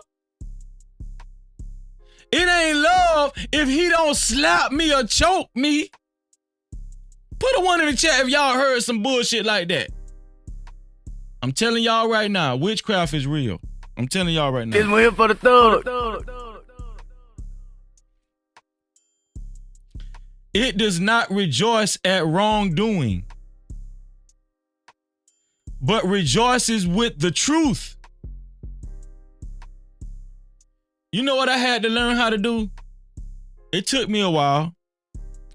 And I'ma just go ahead and I'ma just tell the truth, right? I'm gonna have a moment of truth right now. For a long time, I used to be a liar. I used to be a player. You can't be a successful player if you're not a good liar. But you know what I learned? You reap what you sow. You reap what you sow. It's real for the thug. My wife understands she reaps what she sows. I police my own self. My wife don't got to police me. I police myself. And my wife, she polices herself. I don't police my wife. My wife polices herself because she has a conscience and she understands she reaps what she sows. She can lie to me. She can disrespect me, right? Now, I'm not saying she can. Y'all know Freezer don't go for that shit. Come on now. Come on now. I don't go for that shit now. But what I'm saying is, if she does, she understands she's gonna reap what she sows. She doesn't want to do that. She doesn't want to do that. But rejoices with the truth. Love bears all things. Love bears all things. Most of y'all are with people who can't even take a little heartache and pain. Let alone if you get into a car accident and you become disabled and she have to wipe your ass or he have to wipe your ass. You think they're gonna last that long? But true love bears all things. Super chat. Shout out to the Black community whistleblower with the $5 super cap. He said, Freezy, I want to clip this part of you reading and use it in a video. Do you mind? If you mind, I won't do it, bro. Bro, do it, bro. Do it. No Cap-tivity. We a fellowship over here. We a brotherhood, a sisterhood over here. This is the No Cap crew. No Cap-tivity. I will be honored. Shout out to Chantel. Welcome to No Cap-tivity. Shout out to Chantel Meyer. Make sure y'all welcome Chantel to the No Cap crew. Let's see. I see, JT, I see you, bro. I'm gonna get to you 1 second, bro. Let me see. Love bears all things, believes all things. Believes all things. Hopes all things, believes all things. What did that mean, believes all things? Believes all things that the Most High tells you. believes everything, all the information, all the wisdom that the Most High gives us. Yeah, we believe everything the Most High tells us. Hope's all things. We never lose hope. Love, this is true love, endures all things. No captivity. You want to know how to keep a relationship? You want to know how you know you're joining yourself to the right person? You want to know how to make sure you with a person that's trustworthy? Follow all of those instructions that I just read to you guys that the Most High gave us. Follow those instructions and you will be all right. JT, man, what's going on, bro? Bro, I was just wrapping it up, but you know I got to hear from you, JT. Oh, JT stepped out for a second. He stepped out for a second. You know what? I'm at this point in time. Oh, hold on, man. We gotta let me see. The Black community whistleblower. You just been showing out this evening. Shout out to the Black community whistleblower. They are a member. They are official member of the No Cap crew, and they are a No Cap crown, which I believe is the highest membership. No captivity. Shout out to the Black community whistleblower. Is a member of the No Cap crown. He's a part of the membership No Cap crown, which is the highest form of membership of the No Cap crew. No captivity. Thank you, the Black community whistleblower. I can't express how grateful and thankful I am of your contribution of the nice evening. I pray that God blesses you. I pray that God blesses J1 and all of the contributors that gave tonight. I'm going to give you guys a shout out in a minute.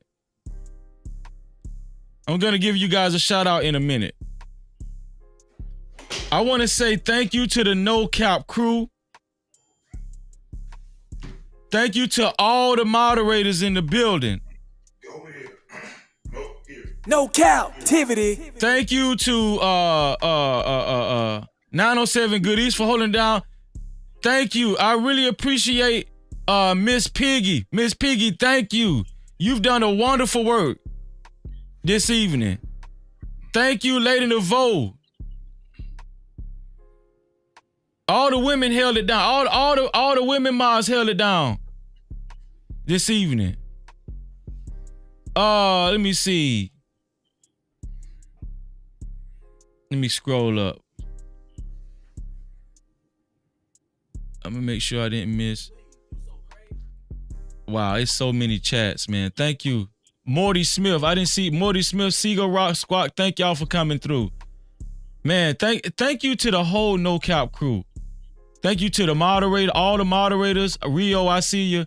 Thank you to all the moderators and the entire No Cap crew. I appreciate y'all for showing up and showing out this evening.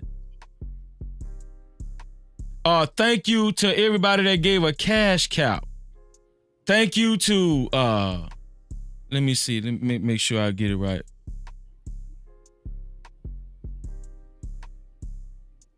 Let me see. Thank you to Lady Nevo. Who else is it? Let me see. Thank you to Lady Nevo for her cash caps. And thank you to AWOL. I appreciate both of y'all for your cash caps. No captivity. Thank y'all for helping me keep the lights on. I got a new thing. Once you give a cash cap or a super cap, you're part of the No Cap crew, but you're part of the keep your lights on crew too. No captivity. You're part of the keep your lights on crew. That's a fact. Shout out to let me see. 2 Glock Hot. Thank you, 2 Glock Hot, for your you know what? I'm gonna say light bill. No, I'm gonna say super cap. Thank you, 2 Glock Hot, for your super cap, bro. T Will, thank you for your super caps. Let me see. AR Smitty, thank you for your super cap. E Senior, thank you. Let me see what E Senior at. Let me make sure E Senior is E Senior. Yeah, let me see. Here we go. E Senior, thank you for being one of the first sponsors, E Senior, for your cash cap. I appreciate it, bro. Check the cash out, bitch. Thank you to J1 for also being joining the sponsorship this evening. I really appreciate you, J1. God bless all of the contributors. Thank you.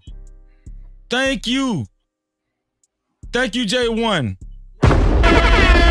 For your major contribution, J1. And last but not least, thank you to the Black Community Whistleblower for a total of 300. Get your math right. Yeah, I'm gonna get it right. $370 this evening. Carry the one. Carry the one. The Black Community Whistleblower, thank you for your $370 contribution. Also, I want to recognize J1 too. J1 had a total of, let me see, get my math right. 20, 50, that's 70, 100, 170. Thank you, J1, for your $170 contribution.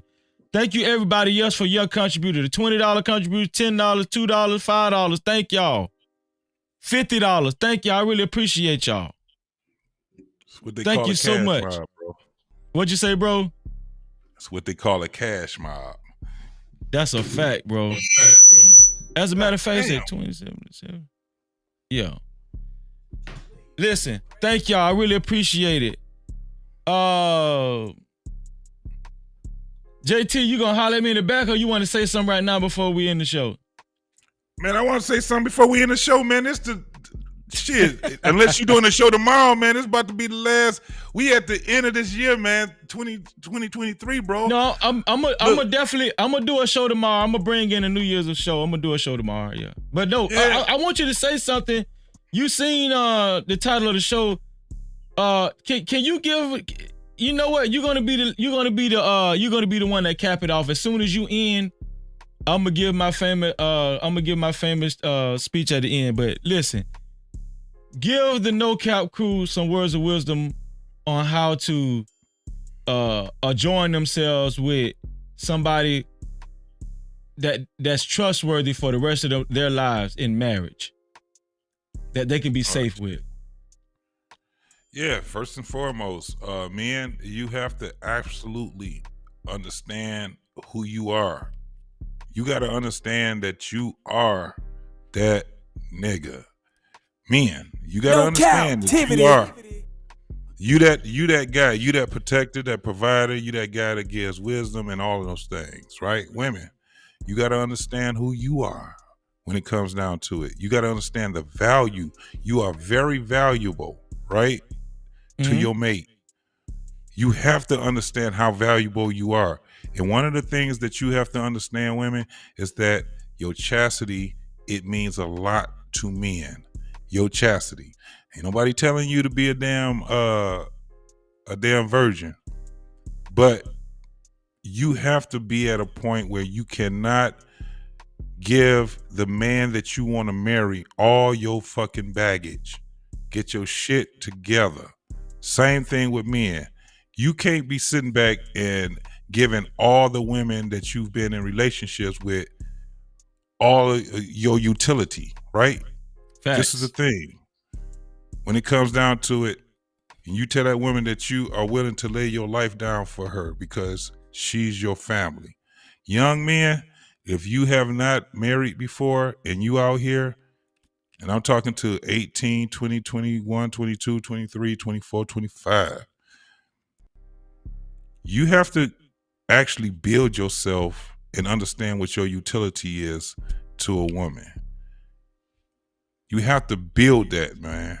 You ain't that shit don't come automatically. And once you build it, you can't give your utility to everybody. You can't do it. You can't be sitting here building a fucking house for a woman that you already know that don't want to be in your presence. You dig what I'm saying? It's all a risk. No doubt about it. It's all a risk. But at the end of the day, when we talk about this thing called love, this thing is you're doing it for other people. You're not doing it for yourself. When you get married, you don't get married for yourself. You don't get married for you and that woman to be happy. It's a duty. What you're doing is that you're doing it for your children, unborn, even the ones that are born. You're creating something for them. You are, man, a lot of people don't realize this, Freezy. They don't realize that they're engineers and architects. No captivity. Once you start understanding that and you understand what you need to do out here in this world, and it's for the greater of good, has nothing to do with happiness, has everything to do with duty, has everything to do with the ones that ain't even here yet. It's all about duty. That's how you love. You don't love because it feels well. Sometimes your love comes from when you are not feeling well. Sometimes it comes from when you are in turmoil. Sometimes it comes, you got to fight through all of that shit because you're doing it for other people. Once you start understanding what you can do for the greater of good and not what you can get out of it, I guarantee, man, it's going to make women and men both be better people in their life. And I'm going to end it for right there, bro. I'm going to just end that shit right there. No captivity. To free yourself. Wait, hold on. Shout out to Black Man Unfiltered and Class E Beats. Make sure y'all go subscribe to Class E Beats, Black Man Unfiltered, also What We Know Podcast. No captivity. To free yourself, you must heal yourself. Y'all know I love y'all. And until the next time, we out of here.